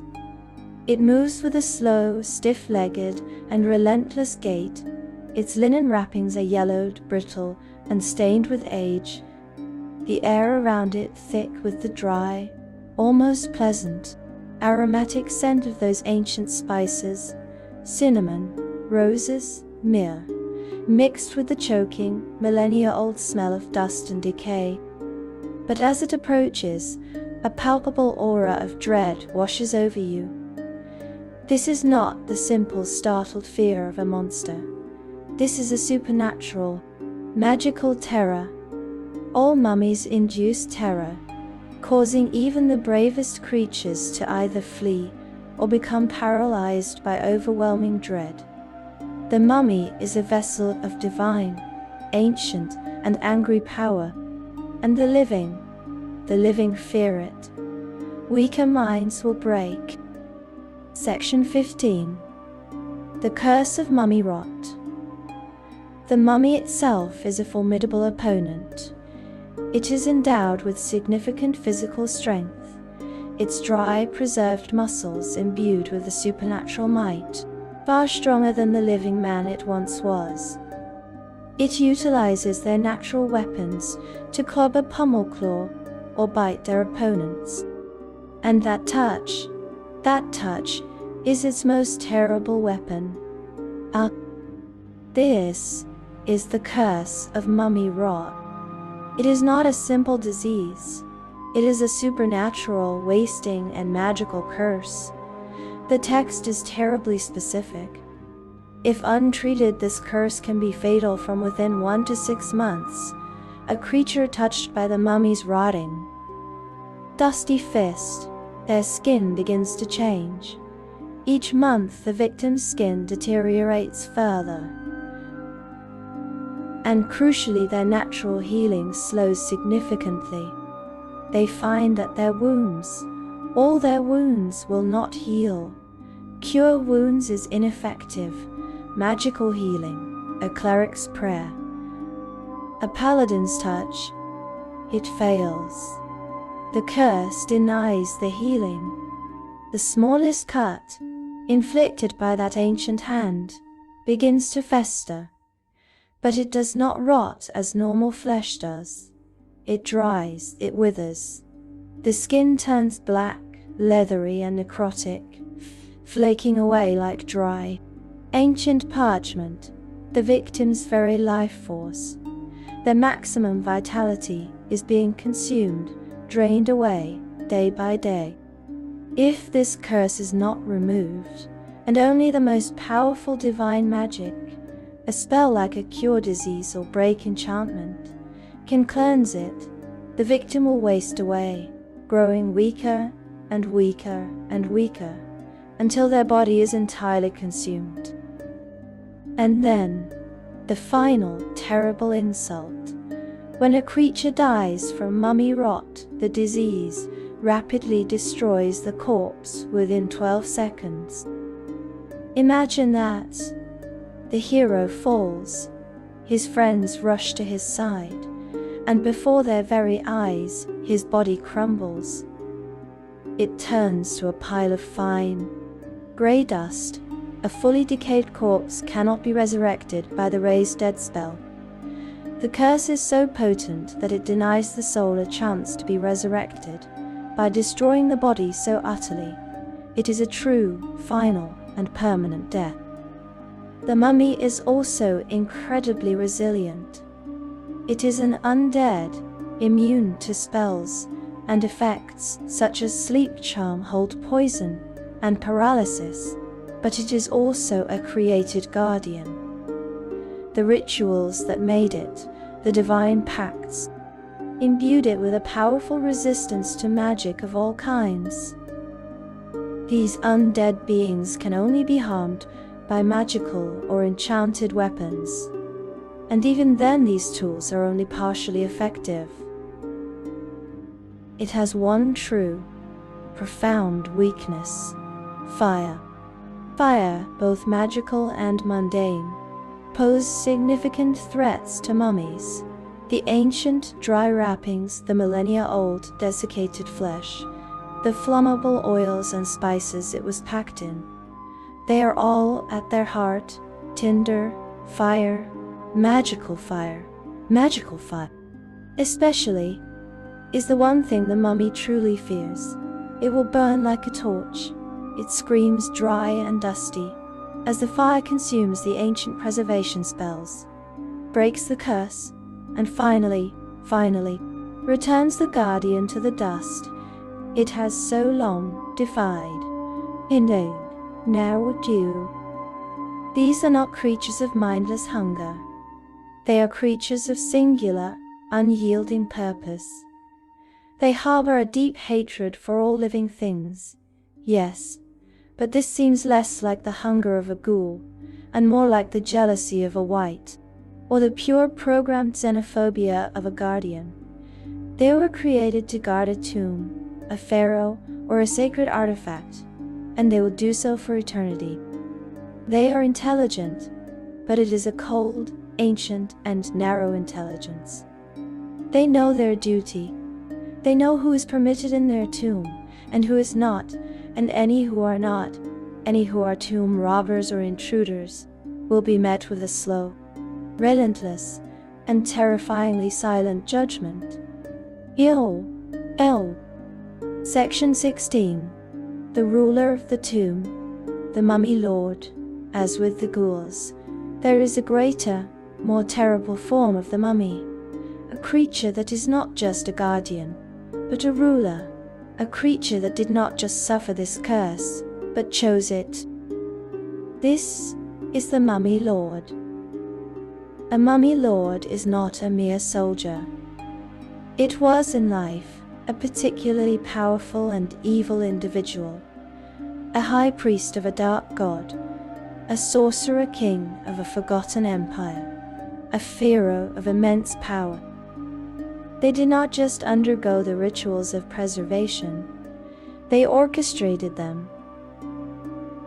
The rituals to create mummy lords are known to only the most powerful clerics. They saw death approaching, and they refused it. Through dark, blasphemous, and incredibly powerful rituals, they bound their own soul, or a powerful fragment of it, to their meticulously preserved body. They cheated death, not through the arcane necromancy of the negative plane, but through a dark, divine, and eternal pact. A mummy lord looks regal. It often resembles other mummies but retains the regalia and weaponry they had in their previous life. It is wrapped in the finest linens, not the dusty rags of its servants. It is adorned with the golden jewelry, the sacred amulets, and the royal regalia it wore in life. Its movements are not stiff and shambling. They are deliberate, graceful, and filled with an ancient, cold authority. And its eyes are not empty sockets. Within them burns a cold, intelligent, and utterly malevolent light, a fire of ancient knowledge and timeless hate. And unlike the lesser mummy, the mummy lord is a potent spellcaster. Many mummy lords are especially powerful spellcasters. It retains all the divine clerical magic it wielded in its former life. It can call upon its dark, ancient gods, the gods of the loreDND pantheon, or other, darker, forgotten names, to smite its foes. It can summon swarms of locusts, inflict terrible plagues with a word, and, most terrifyingly, it can animate dead itself, as it is often served by numerous lesser undead, raising the very adventurers it has slain as new skeletal and zombie servants, adding them to its eternal legion. Its very presence is a defilement of the natural order. It radiates an aura of negative energy so powerful that it can inhibit all healing around them. All who stand near it, friend or foe, find that their wounds will not close, that the divine magic of healing simply fizzles in its blasphemous presence. It can speak words of blasphemy that paralyze their foes. Its mere gaze can instill utter despair. Its physical attacks are even more devastating than a standard mummy's. Its rotting fist not only inflicts the wasting, body-destroying curse of mummy rot, but also deals massive, chilling necrotic damage, draining life with every single blow. And it can take on legendary actions, moving with a speed that belies its ancient form. It can summon a blinding dust storm, a swirling vortex of sand and tomb dust, to choke and blind its foes. It can even, in some terrible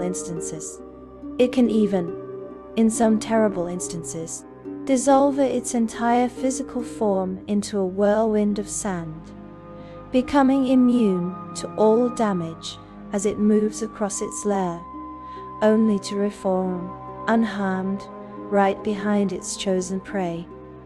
Its very lair is twisted by its dark power. Food and drink brought within spoil or rot, and water evaporates immediately. Divination magic is less accurate within their layers, often leading to incorrect or deceptive results.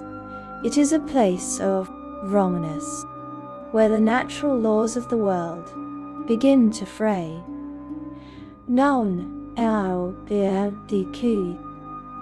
And of course, there is a curse. Any being that steals items from their lairs is cursed until the items are returned. This is the classic, terrible curse of the pharaohs, a magical tether that binds a thief to the tomb, no matter how far they run. Indy, Unsil. Section 17. The Immortal Heart, but the true, terrible secret of the Mummy Lord. The secret that makes it a rival to the Lich is its immortality. A Lich has a phylactery, a hidden object containing its soul. A Mummy Lord has its heart. The text is explicit. The desiccated heart of the Mummy Lord acts as its bactery. This is, we can assume, a small scholarly error in the transcription, and should read phylactery. During the ancient, royal ritual of its creation, Nabdi came Taitai, Indaris, the heart and innard of the deceased are removed and placed in limestone or clay jars. inscribed with religious symbols. This jar, this canopic jar, contains the Mummy Lord's heart, and this heart, which still, it is said, beats with a slow, dry, magical pulse, is its anchor to the world. If it remains intact, the Mummy Lord cannot be entirely destroyed, and will reform in their lair within a day's time. Imagine the despair. A party of heroes, battered, bleeding and cursed, finally strike down the terrible spell-flinging pharaoh. It collapses into dust and ancient linen. They cheer, they gather the treasure, and as they leave the tomb, they are afflicted by the terrible curse for their theft. And a day later, back in that dark, silent throne room, the dust begins to swirl. It reforms. The golden mask settles, and the two cold red points of light reignite, burning with a fresh and patient hatred. In full. To permanently defeat a Mummy Lord, one must not only face the creature, its legions of lesser undead, its divine dark magic, and the myriad traps of its tomb. One must also find its hidden, beating, preserved heart. And the text tells us, simply, to permanently destroy a Mummy Lord, its heart must be burned to ashes. Only then can the ancient curse be truly, and finally, broken. These are the undying rulers of the great, fallen empires, the sorcerer kings who still sit on their dusty thrones, ruling over a silent kingdom of bone and shadow, waiting, with infinite patience, for the world to forget them, so they can one key day rise and reclaim it. We have stood in the silent, dusty tombs of the pharaohs, and we have read the divine curses that hold their ancient guardians in eternal servitude. We have seen undeath as a duty, a curse imposed by the gods of a long-dead empire.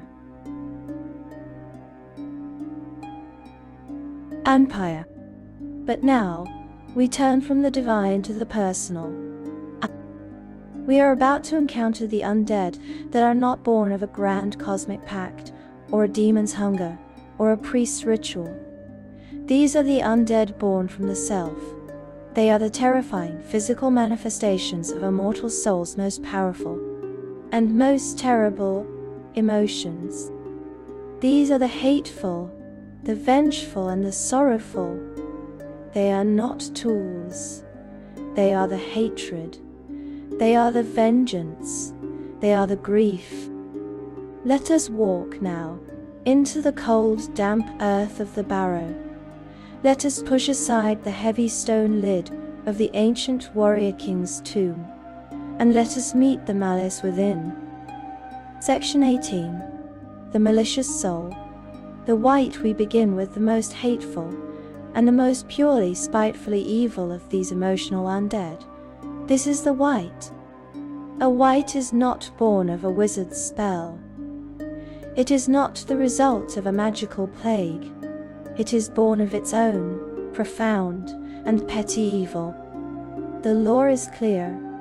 A white is born when a mortal soul, often a warrior or a person of great vanity and profound greed, is so consumed by its own dark desires, so hateful of the world, so attached to its own life and its own possessions, that its spirit refuses to depart upon death. Imagine this, a warrior king, dying. He is in his tomb, surrounded by his gold, his magic swords, his armor. He sees the light fading. He knows the fugue playing, and the judgment of Kelenvor awaits.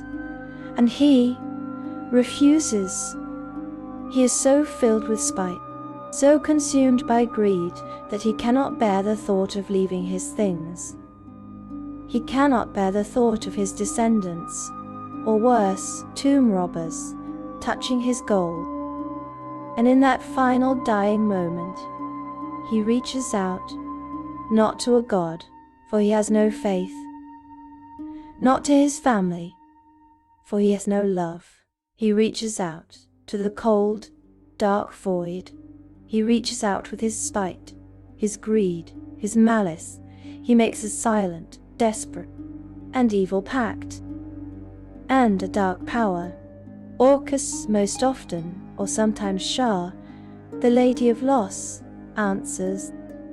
The spirit is bound, not to its bones, not to its preserved flesh, but to its rotting body, in a terrible cold parody of life. Let us look at it. A wight appears as a twisted, mummified and desiccated corpse, but it is not the dry, spiced mummy of the southern deserts. This is the cold, grave-rot mummy. Its flesh is drawn tight and leathery over its bones. Its features distorted reflections of their former selves. Its hands have become deadly claws. Its teeth are sharp, jagged like needles. It is a creature that exists in a state between life and death, corporeal and yet wrong. And its eyes are not empty sockets. They are not the dim, cold sparks of a skeleton.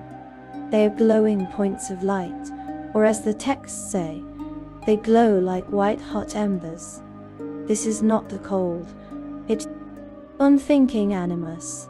This is the soul, the hateful, twisted, and burning soul of the creature, trapped, looking out. And they are intelligent. Oh yes, they are fully intelligent. A wight retains their personalities and memories. It retains all the skills, all the cunning, and the complete personality it had in life. But it is all twisted. It is filtered through a new, all-consuming lens of absolute, unending, cold hatred. They despise all living things. They harbor a deep hatred for all living things. They despise the warmth of blood, the sound of laughter, the feeling of a beating heart. They despise all of it for the simple, jealous, and petty reason that they no longer possess it. And they are territorial. The text is very clear on this. Wights are territorial preachers, rarely straying far from their burial sites or familiar locations. They are almost always found in their own tombs, in the barrows and crypts where they were laid to rest. They are the barrow wights of legend. Entio. Why? It is not because they are commanded to, like a mummy. It is because of their greed. Their attachment to their tombs is thought to be a source of pride, rather than sorrow. They are still guarding. They collect items. They collect small truths of gold, silver, and gems. They are the ancient, forgotten king who rises, his eyes burning, to slay any who would dare to touch his gold or sit on his throne. Section 19. The barrow wight, the life drain, and the spawn. The wight is a formidable foe. It is difficult to harm, resistant to weapons that are not forged of silver or imbued with magic, but its true terror, its signature, and most addictive ability is its life drain. When a wight strikes a living creature with its chilling, spectral, and yet solid claws, it does not just inflict a physical wound. It feeds. It drains life energy from their victims through touch. This is not a drain of blood, like a vampire. This is a drain of vitality, of life force. The victim feels a profound spiritual chill, a hollowing out, a weakening. As a part of their self, their maximum vitality, their connection to life, is stolen and consumed by the wight. And why does it do this? The text offers a chilling, psychological insight. It is driven by a dark craving for the life energy of victims, akin to an addiction. And some sages theorize that when a white drains their victim's life energy, it experiences a rush of mortality, a euphoric reminder of their mortal existence. This is the key. The white is not a mindless killing machine. It is an addict. Its existence is an eternity of cold, hateful, jealous nothing. And that single stolen moment, that rush of stolen warmth, of stolen life, it is the only pleasure it can ever know. It is the closest it can come to feeling alive again. It is a fleeting, euphoric, and all-consuming drug, and the white is eternally, desperately addicted to it. And the victims of this drain, if they are slain by it, if their life force is completely and utterly consumed, they do not find peace. The text is specific. Humanoid victims of a white's life-draining powers are reanimated as zombies, sometimes called half-whites, and are controlled by their killer. In this way, a single white, a single hateful, greedy king, in a barrow, can create an army. It is a commander, a warrior, and a plague, all in one. It gathers its newly created, subservient zombie slaves around it, using them as a physical, rotting barrier, using them as shields, while it moves through the shadows, its eyes glowing, its claws outstretched, seeking its next victim, desperate for that next, fleeting, stolen taste of life. The text also hints at a darker, rarer possibility. In certain instances, those killed by life-draining attacks come back as enslaved whites.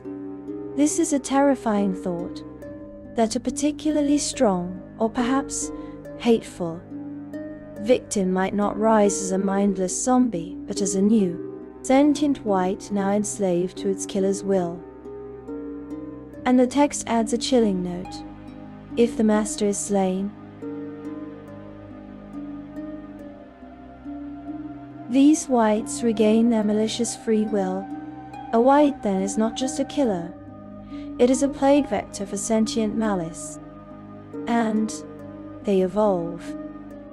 A white that feeds, a white that is successful. It grows in power. The text speaks of greater whites, whites that absorb enough life energy, can command lesser whites and are called greater whites. They are more powerful, resilient, intelligent, and disciplined. They can strategize, speak clearly, and utilize magical weapons and armor. This is a hierarchy born of pure, successful predation. The white who has drained the most life, who has indulged its addiction the most, becomes an alpha. It becomes a true, unliving lord. The text gives us a truly magnificent example. Vina, the Mound King. Vina was an evil plague-changed great white who ruled over the tombs of Jomthar. He wore tattered chainmail and a gold and silver crown studded with gemstones. He wielded a mighty sentient frostbrand sword, known as Deep Chill. This is the white perfected. He is not a simple, clawing monster in a tomb. He is an intelligent, armored, weapon-wielding, crown-wearing king. He is a true, sentient, and strategic general of the undead, with a formidable retinues of whites and half-whites. He is the ultimate expression of the white's potential, a creature of pure, ancient, and regal malice. Section 20. The Soul's Vengeance, the Revenant from the White, a creature of pure, spiteful hate. we turn to a different, and perhaps more noble, form of undead, a creature born not of hate, but of pure vengeance. This is the Revenant. Undead. A Revenant is not born of a curse, or a spell, or a dark pact. A Revenant is born of sheer, unadulterated willpower. The text hints at their origin. An intelligent creature that dies or is killed with an important deed left incomplete, they become undead. The Revenant is the ultimate and most terrifying example of this. Imagine a good person, a paladin, a loyal bodyguard, a loving spouse. They are betrayed, they are murdered, stabbed in the back by their most trusted friend, their family slain before their eyes. Their death is a profound injustice. Their soul travels to the fugue plane. It stands before the scribes of Kelenvor, and it refuses to be judged. It refuses to pass on. Its rage, its need for justice, is so profound, so all-consuming, that it tears itself away from the natural order. It crawls back. The soul, burning with a cold, white-hot fire of pure focused vengeance, finds its body, and it re-enters it. The Revenant rises. It looks like it did in life, but wrong. Its body is broken, the mortal wounds still visible, the stab wounds in its back, the noose burn on its neck, and its eyes are not burning embers of malice.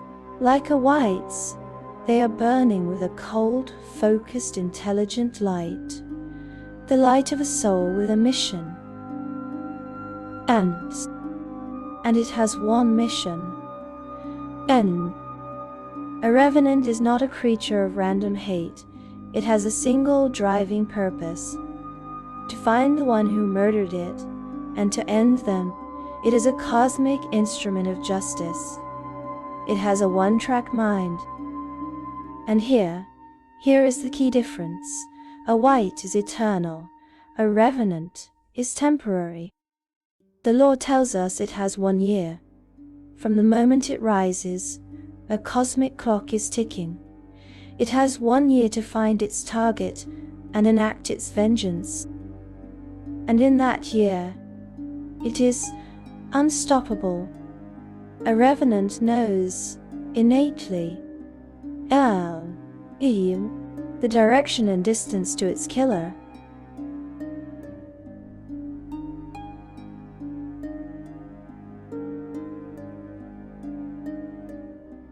The killer can run to the other side of the continent.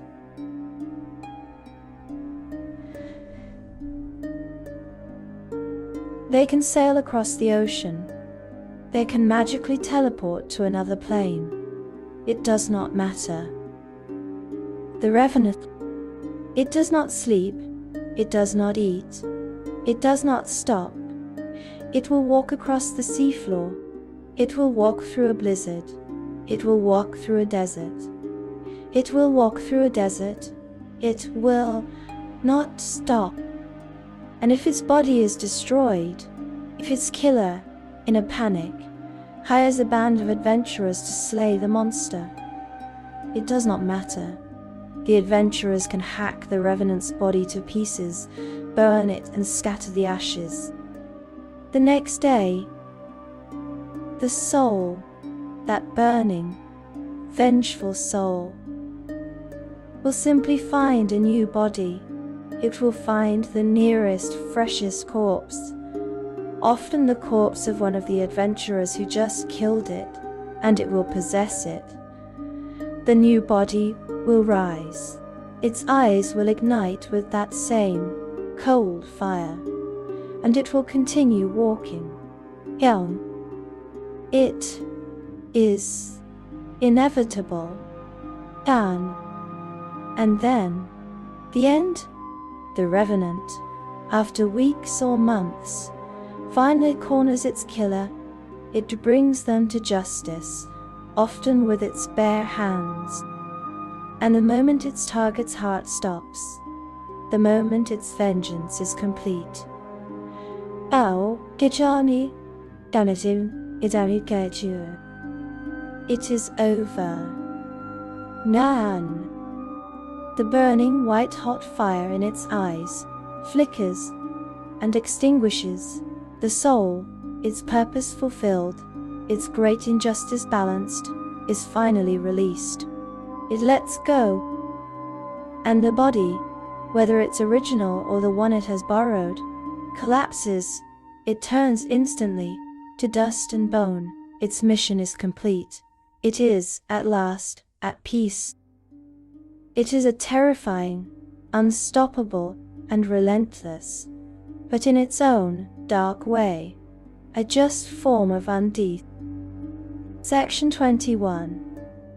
The tragic wail, the banshee we have seen. Undead born of hate, we have seen Undead born of vengeance. Now, let us see Undead born of grief. Grief. This is the banshee. And banshee, in the lore of the realms, is almost always the spirit of a female elf, and she is born of a terrible tragic pride. The legend says a banshee is born from the spirit of an elf, who in life was renowned for her beauty. But she was not just beautiful, she was vain. She was selfish. She used her beauty as a weapon, to manipulate, to control, and to hurt others. She was a creature of profound, cruel, and selfish pride. Or, in other, sadder tales, she is an elf who suffered a profound, world-shattering loss, the death of a child, the betrayal of a true love, a grief so complete, so all-consuming, that it sours her very spirit, rooting it to the world. In either case, whether from selfish pride or from bottomless grief, her soul, upon her death, refuses to pass on. It is tethered to the world, anchored by the sheer crushing weight of its own negative emotion. She appears as a ghost. She is an incorporeal, luminous, and spectral form. She appears as she did in life, a beautiful, elven woman, in a flowing, spectral gown. But her face is a mask of eternal, soul-shattering grief. Her hair floats around her as if she is underwater. She weeps. Her very presence is a blight on the world. She does not just haunt a place, she stains it. The birds go silent, the animals flee, the very trees and grass around her lair.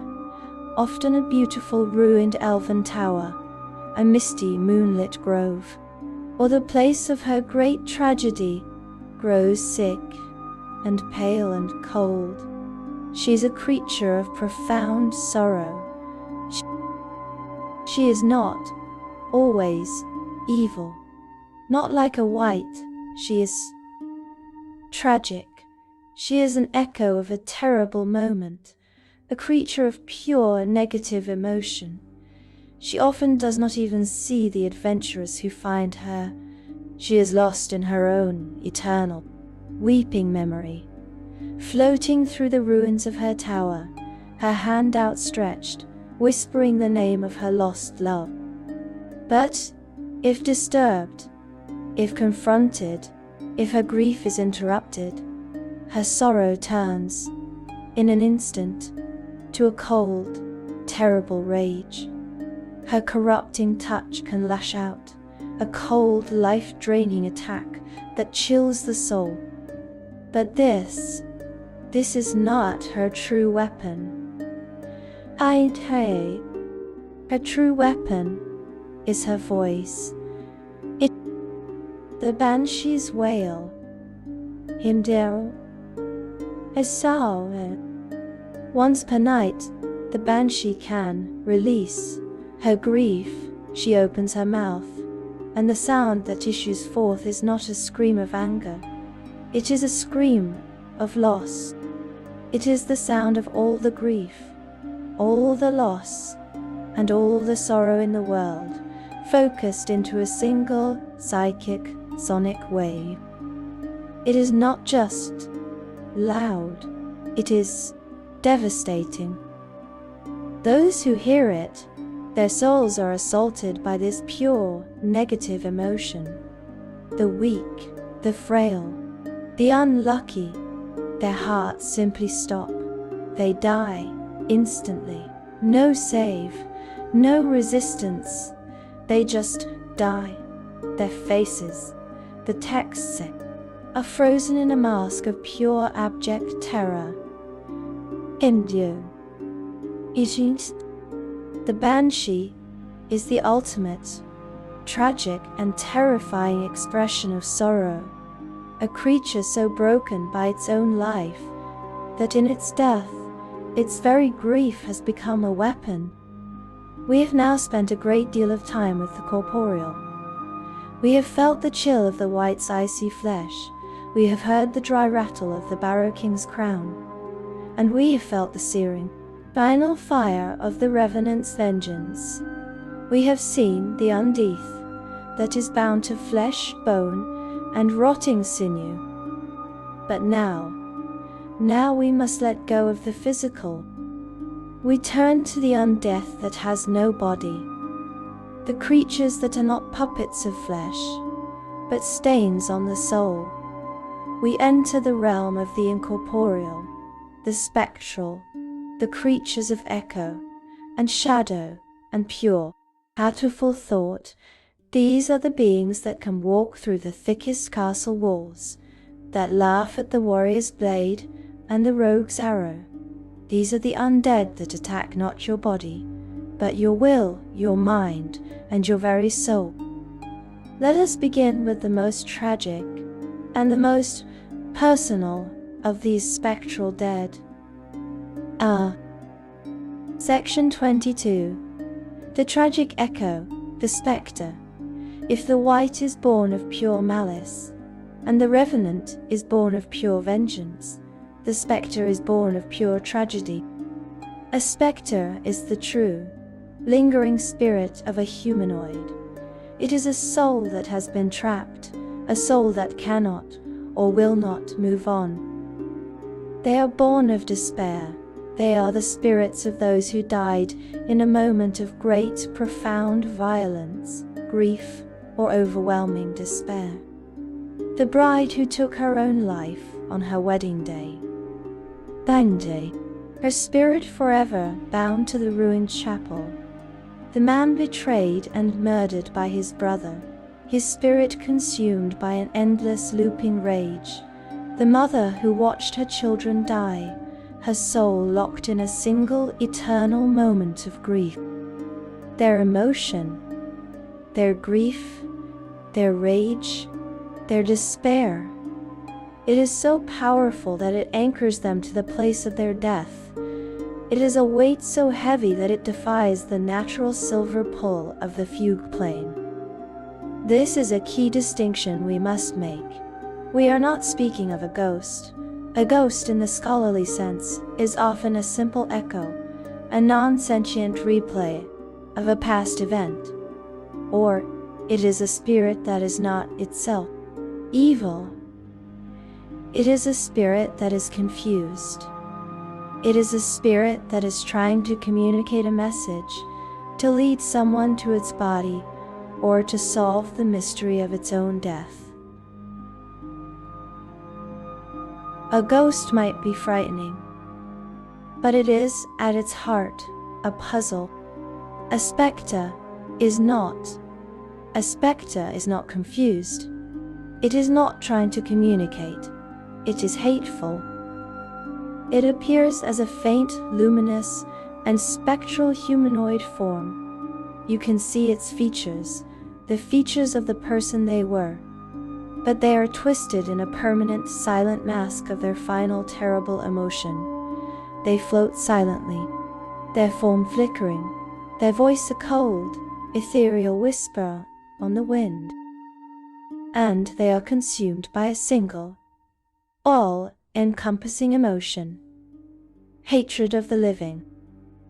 They are not evil in the way a wight is, born of its own, greedy, grasping soul. The spectre is a creature of pure, jealous rage. It sees the living. It sees their warmth, their laughter, their heartbeats, and it is enraged. It is a profound, jealous, and spiteful hatred for all those who possess the one thing it has lost. They are the ultimate expression of misery loves company. And they are creatures of the night. A spectre's one defining weakness is sunlight. True, natural sunlight. It burns them. It sears their spectral form, causing them profound pain. They are repelled by it, and if they are caught in it, they will fade, their form dissolving, only to reform when the sun, their hated enemy, has set. They are the true ghosts of the night, bound to the darkness, and, like the wight, they have a life drain. Their chilling spectral touch does not need to bypass armor. It passes through it. It passes through flesh. It touches the soul within. The victim feels a cold, terrifying. The victim feels a cold, terrifying, and hollowing touch that consumes their vitality. And like the wight, this is an addictive, fleeting reminder of the life the spectre lost. They are the mournful, jealous dead, seeking to steal the warmth they can no longer create. They are the tragic wail in the night, the crying woman in the tower. But they are not a puzzle to be solved. They are a predator to be survived. Section 23. The corrupting void. The shadow, if the spectre is the tragic echo of a person. The shadow is an absence. It is a stain. It is a creature not born of a mortal soul, but of the darkness itself. But the darkness itself. Shadows are born from places of profound darkness, of utter despair, or of great evil magic. They are often found in the Shadowfell, the plane of shadow, a dark, joyless, and colorless echo world of our own. They are the native vermin of that dark, joyless place, creatures made of pure, sentient gloom. But they can also be created when a soul is so truly, profoundly, and irredeemably evil, so consumed by its own darkness and nihilism. It is said that upon death, it does not go anywhere. It does not go to the hell or the abyss. It simply dissolves. It dissolves into its own two-dimensional stain of pure sentient malice. It becomes a shadow. They are almost invisible in the dark. They are a patch of darkness that moves against the light. They are the shadow in the corner that, when you turn, detaches itself from the wall and glides towards you. They are silent. They are intangible. A warrior's blade, a rogue's arrow. It passes right through them, as if through a cold, dark fog. They cannot be harmed by normal weapons. Only magic, or a weapon bathed in true, radiant light, the light of the sun, or a cleric's holy magic, can harm them. Sunlight, in fact, is their bane, causing them to weaken and fade, though not as violently as the spectre. And their touch is, in many ways, worse than the wight's or the spectre's. A shadow does not drain life. It drains strength. Its cold spectral hand, a hand made of pure featureless darkness, passes through a victim's armor, through their flesh, and touches their spirit. The victim feels a sudden, profound, and deep-seated weakness. Their muscles atrophy, their limbs grow heavy, as if filled with lead. What is this? What is it feeding on? This is, from a scholarly perspective, a fascinating and terrifying concept. It is not feeding on life force, that spark of vitality. It is feeding on potency. It is feeding on the victim's physicality. It is feeding on the victim's physicality. Their very ability to exist in the physical world. It is making them, like a shadow, weak, insubstantial. And if a shadow drains a creature of all its strength, if it reduces a powerful warrior to a helpless, quivering, and weak as a kitten mass, and that creature dies, their own shadow, their own natural shadow, that has followed them their entire life, detaches from their corpse. It rises up, a new, newborn shadow, now filled with that same cold malice, and bound to the will of its killer. They are a plague of darkness, a multiplying silent void that hates light, that hates life, and that seeks to reduce all to the same cold, weak, and empty shadow it is. Section 24. The Soul Collector, the Wraith. Finally, in this dark, ethereal triumvirate, we have the Wraith. If the shadow is the void, and the spectre is the echo, the Wraith is the tyrant. A Wraith is not a trapped, tragic spirit. A Wraith is the concentrated, malevolent, and hateful spirit of a being of pure, irredeemable evil. It is a soul so black, so foul, that the fugue plane itself rejected it, or it is a creature created by a being of ultimate darkness. Mortals who, through dark pacts, have had their souls scoured away and replaced with a vortex of pure negative energy. A Wraith is not a ghost of a person. It is the person, all good scoured away, leaving only the intelligent, hateful, and evil ID. They do not appear as a faint, luminous form.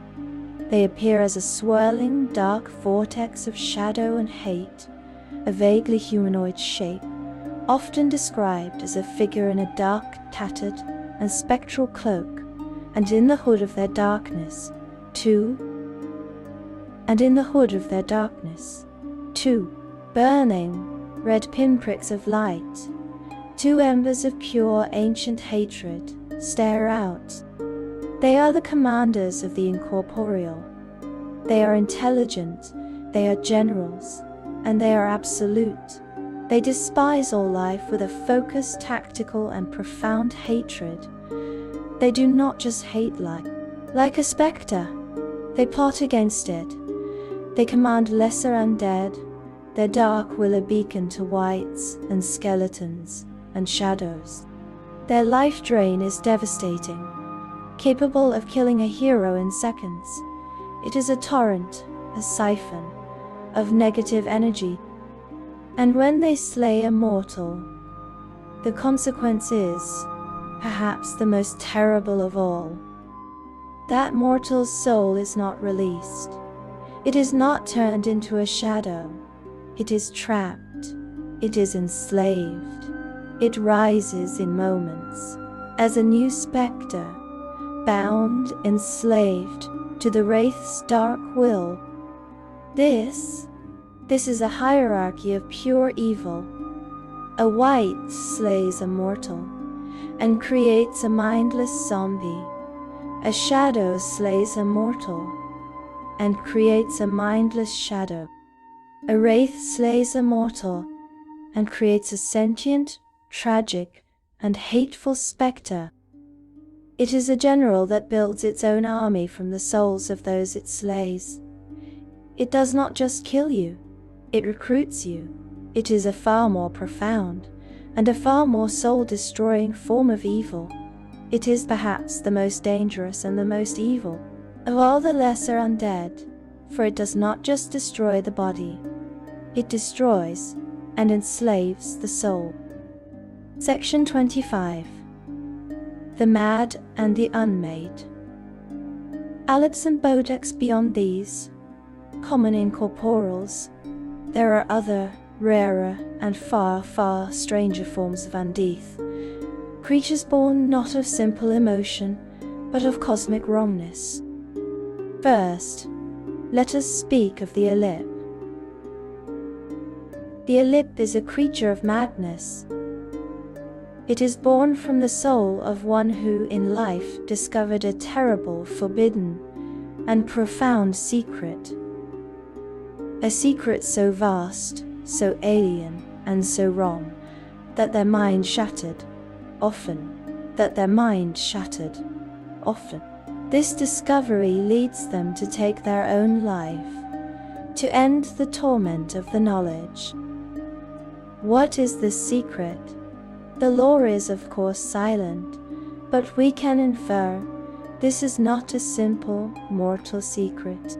Like who the king's heir is, this is a cosmic secret, a far realm truth, the true name of an elder evil, the realization that the gods are, themselves, puppets, a piece of knowledge so fundamentally alien, that the mortal, humanoid, mind cannot comprehend it, and breaks, like a glass dropped on stone. And their soul finds no rest. It is a shrieking, babbling, and insane vortex of spectral energy.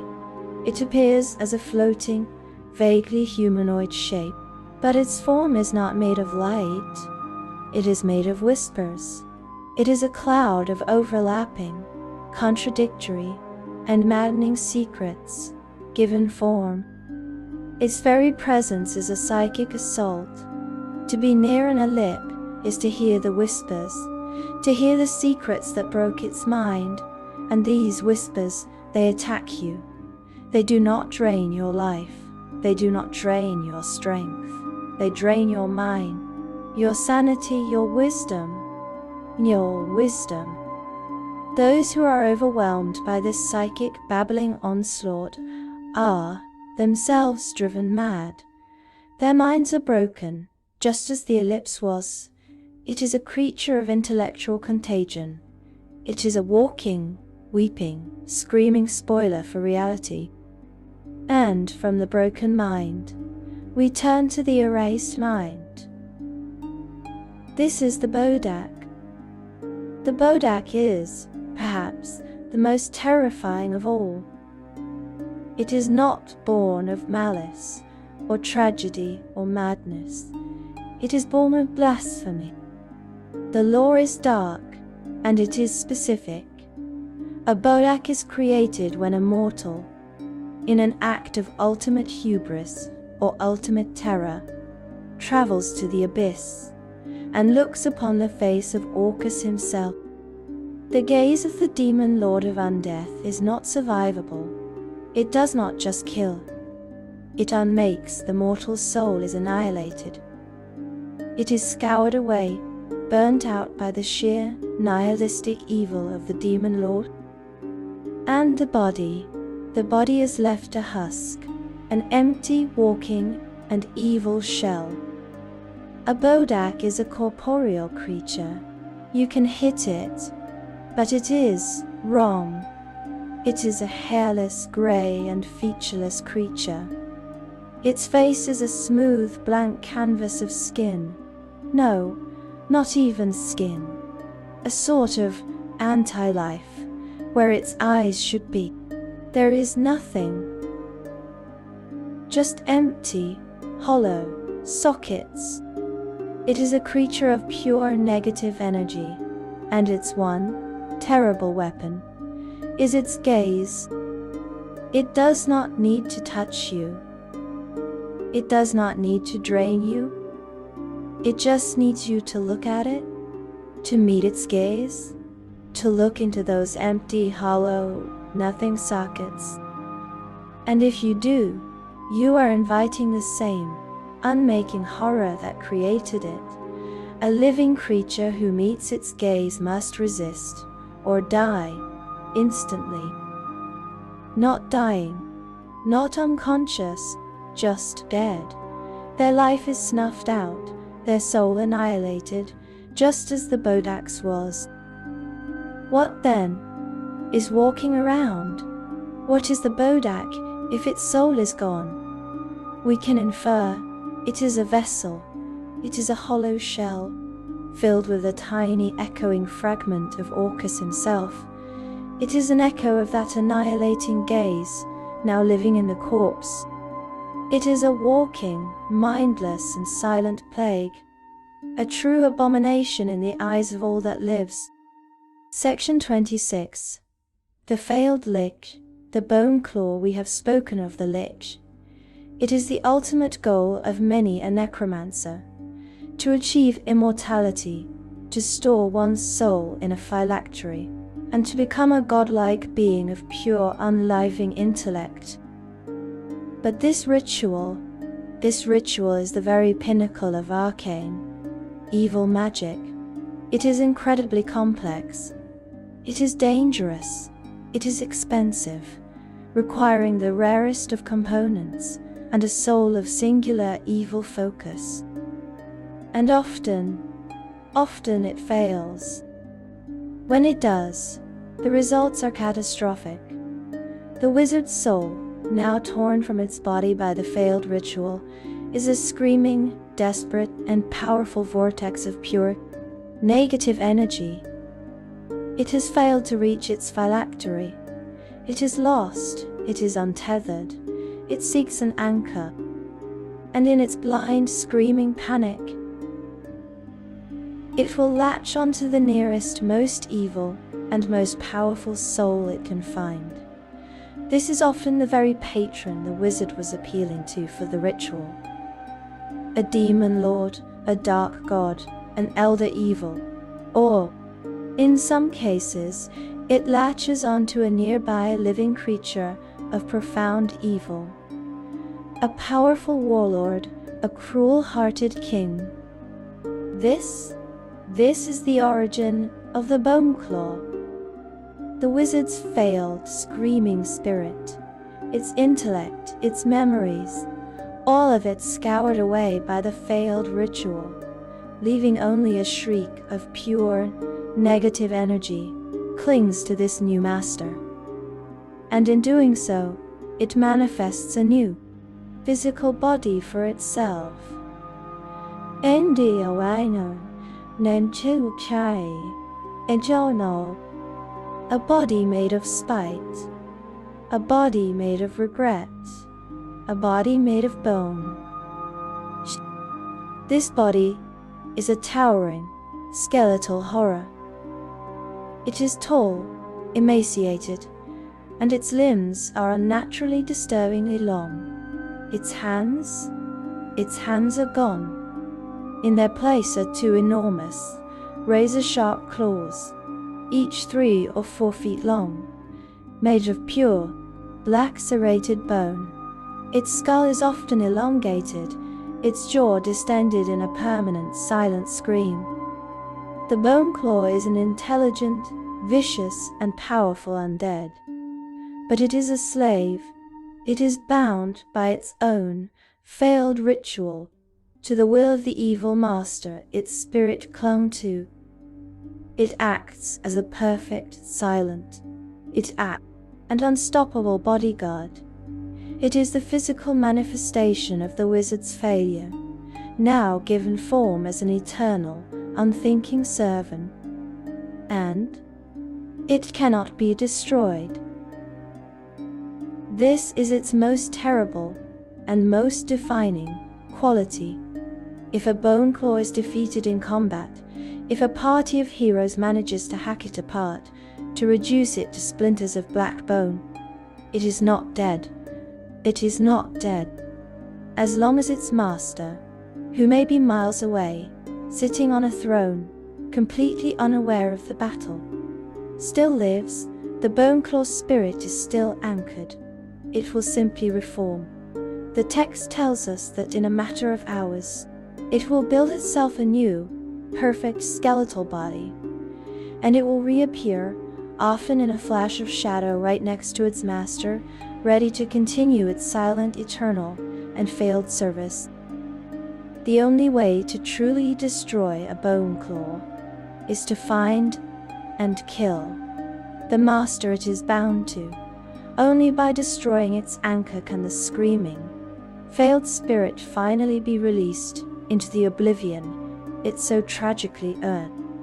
It is the necromancer's ultimate booby prize, a creature of immense power, born from a wizard's ultimate, final, and eternal failure. Section 27. The Mad Guardian. The Flame Skull from the ultimate failure. We turn to the ultimate tool, a guardian that is as much a trap as it is a creature. This is the Flame Skull. A necromancer who slays an enemy wizard, they may not let that wizard's skull go to waste. A wizard's skull, after all, is a vessel that once held great arcane power through a dark and potent and fiery ritual, a ritual that requires the head of a humanoid, usually a human spellcaster, shortly after death. They can animate that skull. They infuse it with a fragment of the wizard's intellect. They infuse it with a sliver of its magical power, and they wreathe it in a constant roaring and often green magical fire. The Flame Skull is a floating, disembodied, and fiery undead guardian. It bobs in the air, its jaw chattering. It is enveloped in eerie green flames, and its eye sockets typically contain glowing emerald lights filled with malice. And it retains the intelligence, and more importantly, the magic of the wizard it once was. The text tells us that its creator can decide if the Flame Skull retains its spellcasting abilities. The most powerful ones do. They can cast spells. Often. They retain their former favorites: Magic Missile, Fireball, Shield, Blur, Flaming Sphere. They launch these spells from their empty, cackling jaw, ignoring the material and somatic components they could no longer perform. It is created for one purpose, and one purpose only: guardianship. A Flame Skull is magically bound to guard whatever their creator instructs them, to protect, such as a hidden treasure ward, a secret room, or even a certain individual. And it will guard that spot for eternity. They can maintain their watch for years or even centuries after their creators have passed away.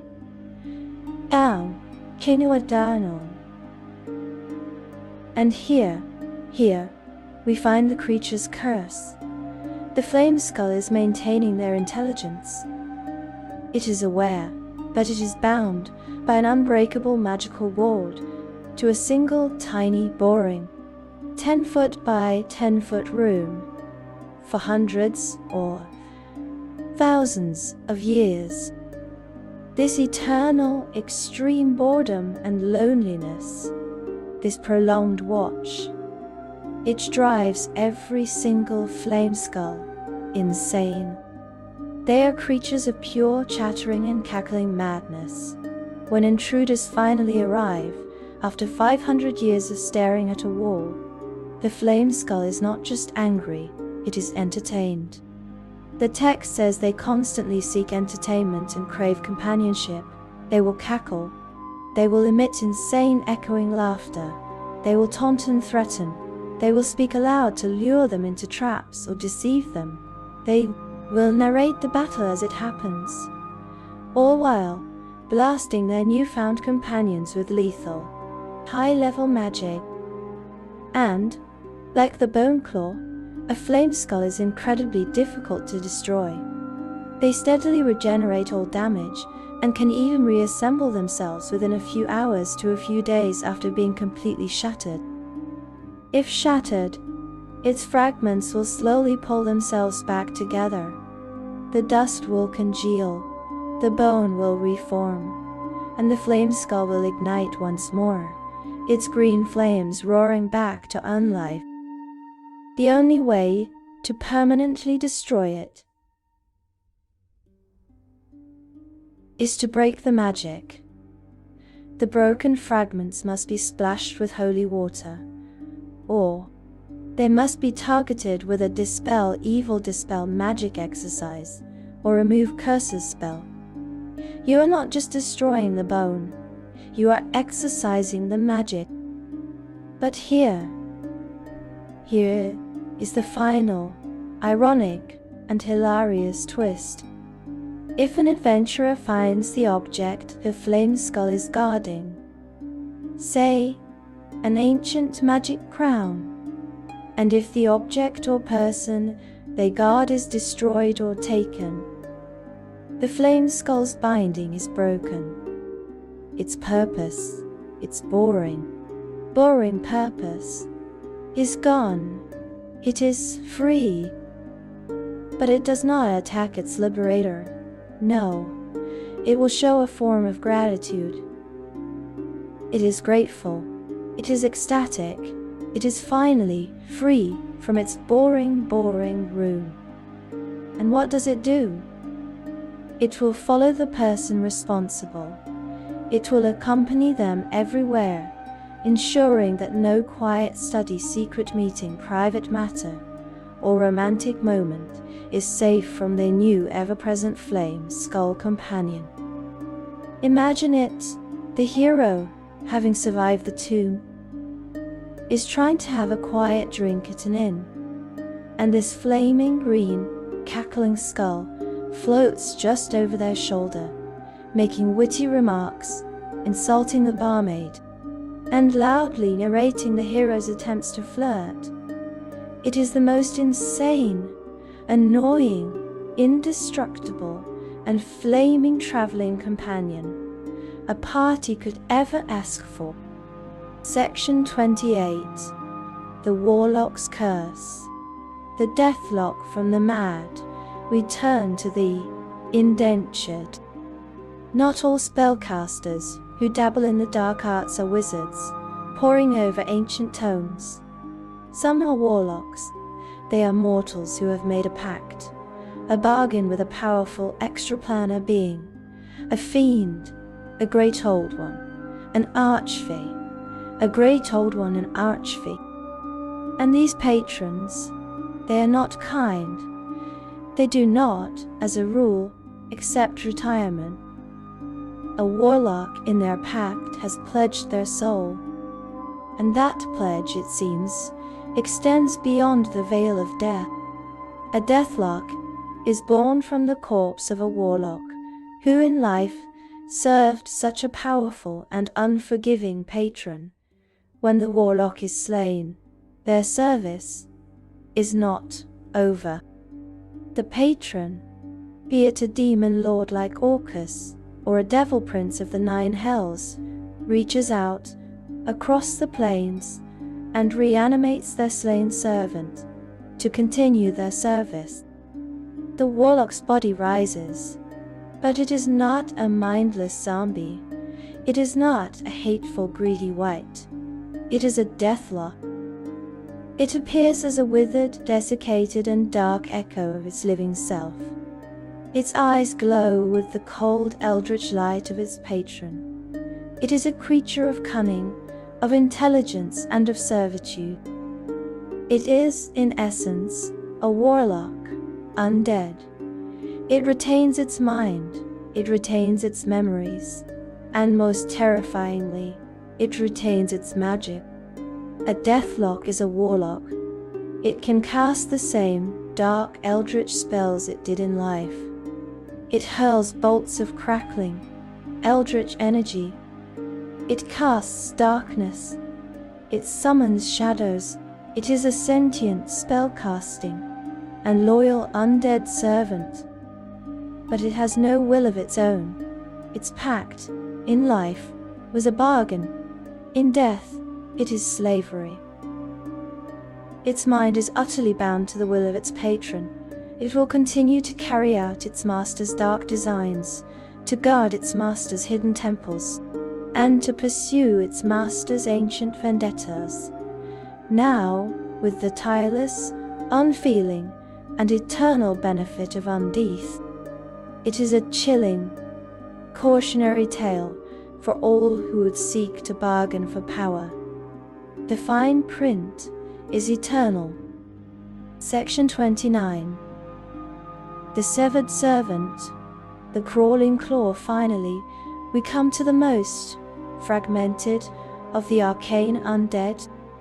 The art of necromancy is, at its dark heart, an art of efficiency. A true necromancer, a master of the craft, wastes nothing. A complete, fresh corpse is a prize, to be sure, but a true artist, a Thayan wizard, or a scholar of Elsharoon, they see value in the fragments. Even the smallest, most insignificant, and most shattered pieces of a corpse can be put to dark, and often bizarre, new uses. This leads to the most unsettling, and perhaps most useful, of the lesser undead, the crawling claw. This is, quite literally, a severed and reanimated hand. It is often the first and most successful creation of an apprentice necromancer, a test of their art. The ritual is specific. It is said to work best on the recently severed hand of a murderer. This implies the magic does not just animate the flesh, but binds to the echo of the violence, the malice that the hand committed in life. The hand is imbued with a sliver of negative energy. Its fingers bend, flexing, and then, in a horrific spider-like motion, they become legs. The hand flips over, and it scuttles across the ground. It moves with a disturbing skittering and fast motion, and it lacks sensory organs. It has no eyes, it has no ears, but it perceives their surroundings through a kind of spiritual vision, a 360-degree blind sight. It can sense the world around it in the dark, making it the perfect discreet scout. No, necromancers love these things. Ichao, I'd engineering now, Adenabao. They are the perfect spies. Their small size makes them easy to hide or smuggle. They are small enough to slip through a crack in a wall, to scuttle under a door. They are the perfect servants, to fetch small potion bottles, to turn the pages of a forbidden tome, or to scratch that one. Hard to reach place on the necromancer's back. They are the butlers, the spies, and the assassins of the necromancer's tower.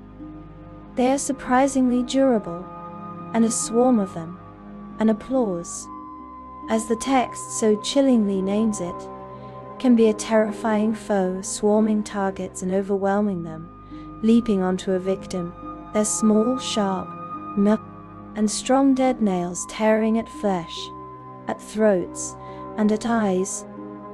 But the true, chilling and sad horror of the crawling claw is its memory. The text is clear. Well, they retain only negative and spiteful emotions, with few memories from their previous lives. And what are those memories?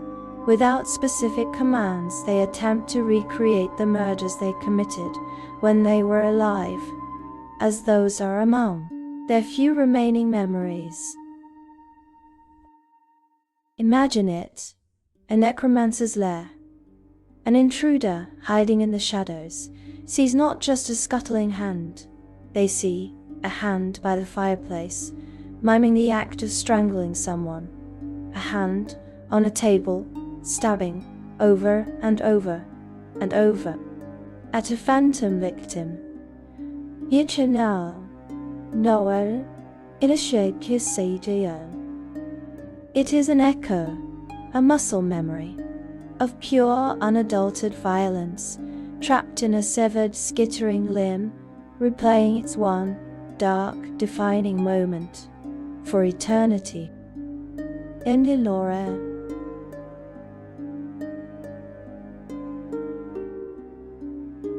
Ando.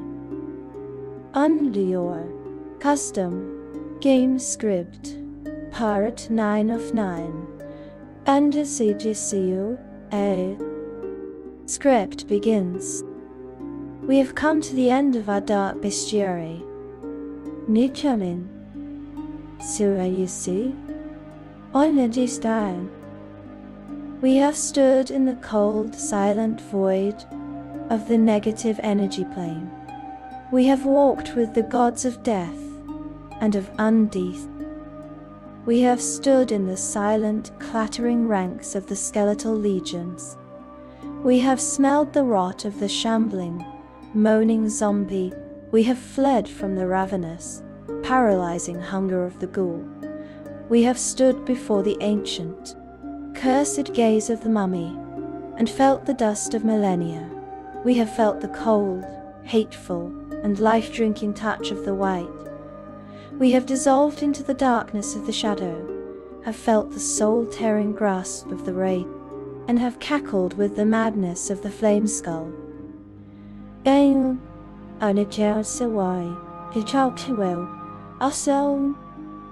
We have seen the what. But now, in our final chapter, we must ask the who and the why. And where did these legions come from? Who is creating and using these undead on a scale large enough to be a threat to the realms?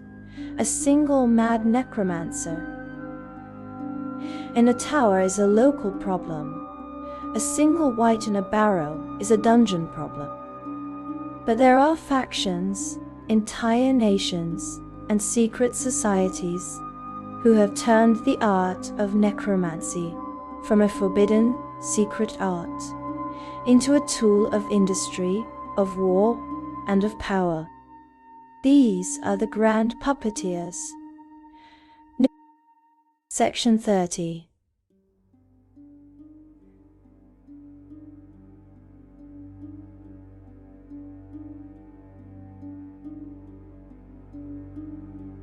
The grand puppeteers. The necromantic state of Thay first and foremost, we must speak of Thay. To the rest of Faerun, Thay's a land of dread, a nation of cruel, slave-holding, magically tattooed wizards, ruled by the 8 Sulkirs, the masters of the 8 schools of magic. But in the modern era, this is out of date. Thay has undergone a civil war, a profound and terrible transformation, and the Zulkir of necromancy, Sustam, an ancient, calculating and incredibly powerful Lich, one. Thay is a necromancy. It is a nation built upon and powered by the undead. To the red wizards of Thay and to Sustam, necromancy is not a dark forbidden art. It is economics, it is industry, it is policy. Why, they ask, would you pay a living farmer who needs food and sleep and pay, who gets sick, who complains, who ages, when you can have a skeletal farmer who will work for 24 hours a day, for eternity, for free? The fields of Thay are tilled by skeletal laborers. The great, basalt cities of Thay are built by the strong, tireless arms of ogre zombies. The canals are dug by legions of the moaning dead. The mines are worked by skeletons who do not need to breathe the toxic fumes. The entire Thayan economy, their entire infrastructure, is built upon the backs of the lesser undead. To them, a skeleton is not a horror, it is a tractor, it is a tool. A zombie is not a plague, it is a workhorse. It is a workhorse. The living citizens of Thay, those who survived the purges, are now an elite. They are the masters. the thinkers, the wizards, while all mundane, physical labor is handled by the silent, efficient, and utterly enslaved dead. And, of course, this extends to their military. The Thaian legions are not just living soldiers. They are vast, silent, and terrifying armies of the dead. Legions of skeletons, marching in perfect clattering unison, hordes of zombies, used as a slow, unstoppable, and fearless front line. They do not just wage war, they wage attrition. They can send their undead armies to grind an enemy down, and every soldier the enemy loses is a new soldier for the Thaian army. This is what a nation run by necromancers looks like. It is a place of cold, terrible, and silent efficiency. A true, functional, and stable kingdom of the dead. Section 31. The Grand Puppeteers, Cults and Corporations, but they, for all its power, is a single isolated nation. There are other, more widespread, and more insidious groups who employ the dead. We have the cult of the dragon. The cult of the dragon is an ancient and secret society with a single obsessive and very strange goal. They do not worship gods, they worship dragons. And they believe, they know, that the true, final, and most perfect form of a dragon is an undead dragon, a Dracolich. Their entire centuries-long purpose is to convince the most powerful, ancient, and evil dragons of the world to undergo the complex magical ritual to become a Dracolich. And this is a complex and resource-intensive operation. The rituals require vast hidden layers. They require ancient, forbidden knowledge. And they require guards. The cult of the dragon uses the lesser undead in a more traditional sense. Their lairs, their hidden temples, their dragon hospitals, where they are performing these rituals. They are filled with skeletal guardians, zombie patrols, and, given their often abyssal packs of allied ghouls, they use the lesser undead as the guardians, the soldiers, and the disposable servants to protect their greater, ultimate work. The creation of the greater undead, the young adult red dragon named Larasa, who perished after drinking a potion of Dracolich transformation, and was then raised as a zombie dragon, is a perfect example. It was a failure, and that failure was repurposed instantly into a lesser undead guardian. The cult, like all necromancers, wastes nothing. And finally, we must mention the pragmatists, the Zentarim. The Black Network, the Zentarim, are not traditionally a necromantic organization. They are a mercantile organization. They are a network of spies, of assassins, of merchants, and of soldiers, and their only god is power. Their only goal is profit. And a necromancer, to the Zentarim, is a resource. The Zentarim are not themselves evil, not all of them. They are pragmatic, and if a necromancer, a member of the Black Network, can provide a squad of 20 skeletons to guard a valuable caravan, saving the Zentarim the cost of hiring 20 living guards, that is a good deal. If a Zentarim spy can use a crawling claw to slip into a lord's castle and steal a secret document, that is efficient. The Zentarim use necromancy and the lesser undead, not for a grand, evil philosophical purpose, but for the same reason they use anything else, because it is useful. because it is a tool, and in the dark, dangerous, and competitive world of the Zhentarim, any tool that gives you an edge is a tool worth using. These factions, and countless other, smaller cults, cults of Orcus, of Merkel, of Vecna, are the engines that churn out these unliving horrors day after day, spreading their cold, dark influence across the realms. Section 32. Conclusion. The echo in the dark. We have journeyed far tonight. We have stood in the cold, silent void of the negative energy plane. We have walked with the gods of death and of undead. We have stood in the silent, clattering ranks of the skeletal legions. We have smelled the rot of the shambling, moaning zombie. We have fled from the ravenous, paralyzing hunger of the ghoul. We have stood before the ancient, cursed gaze of the mummy, and felt the dust of millennia. We have felt the cold, hateful, and life-drinking touch of the white. We have fled the vengeful, unstoppable revenant. We have dissolved into the darkness of the shadow, and we have cackled with the madness of the flame skull. The lesser undead, they are far from lesser. They are the foundation upon which all necromantic power is built. They are the chilling, ever-present, and most common reminder of the wrongness that is undead.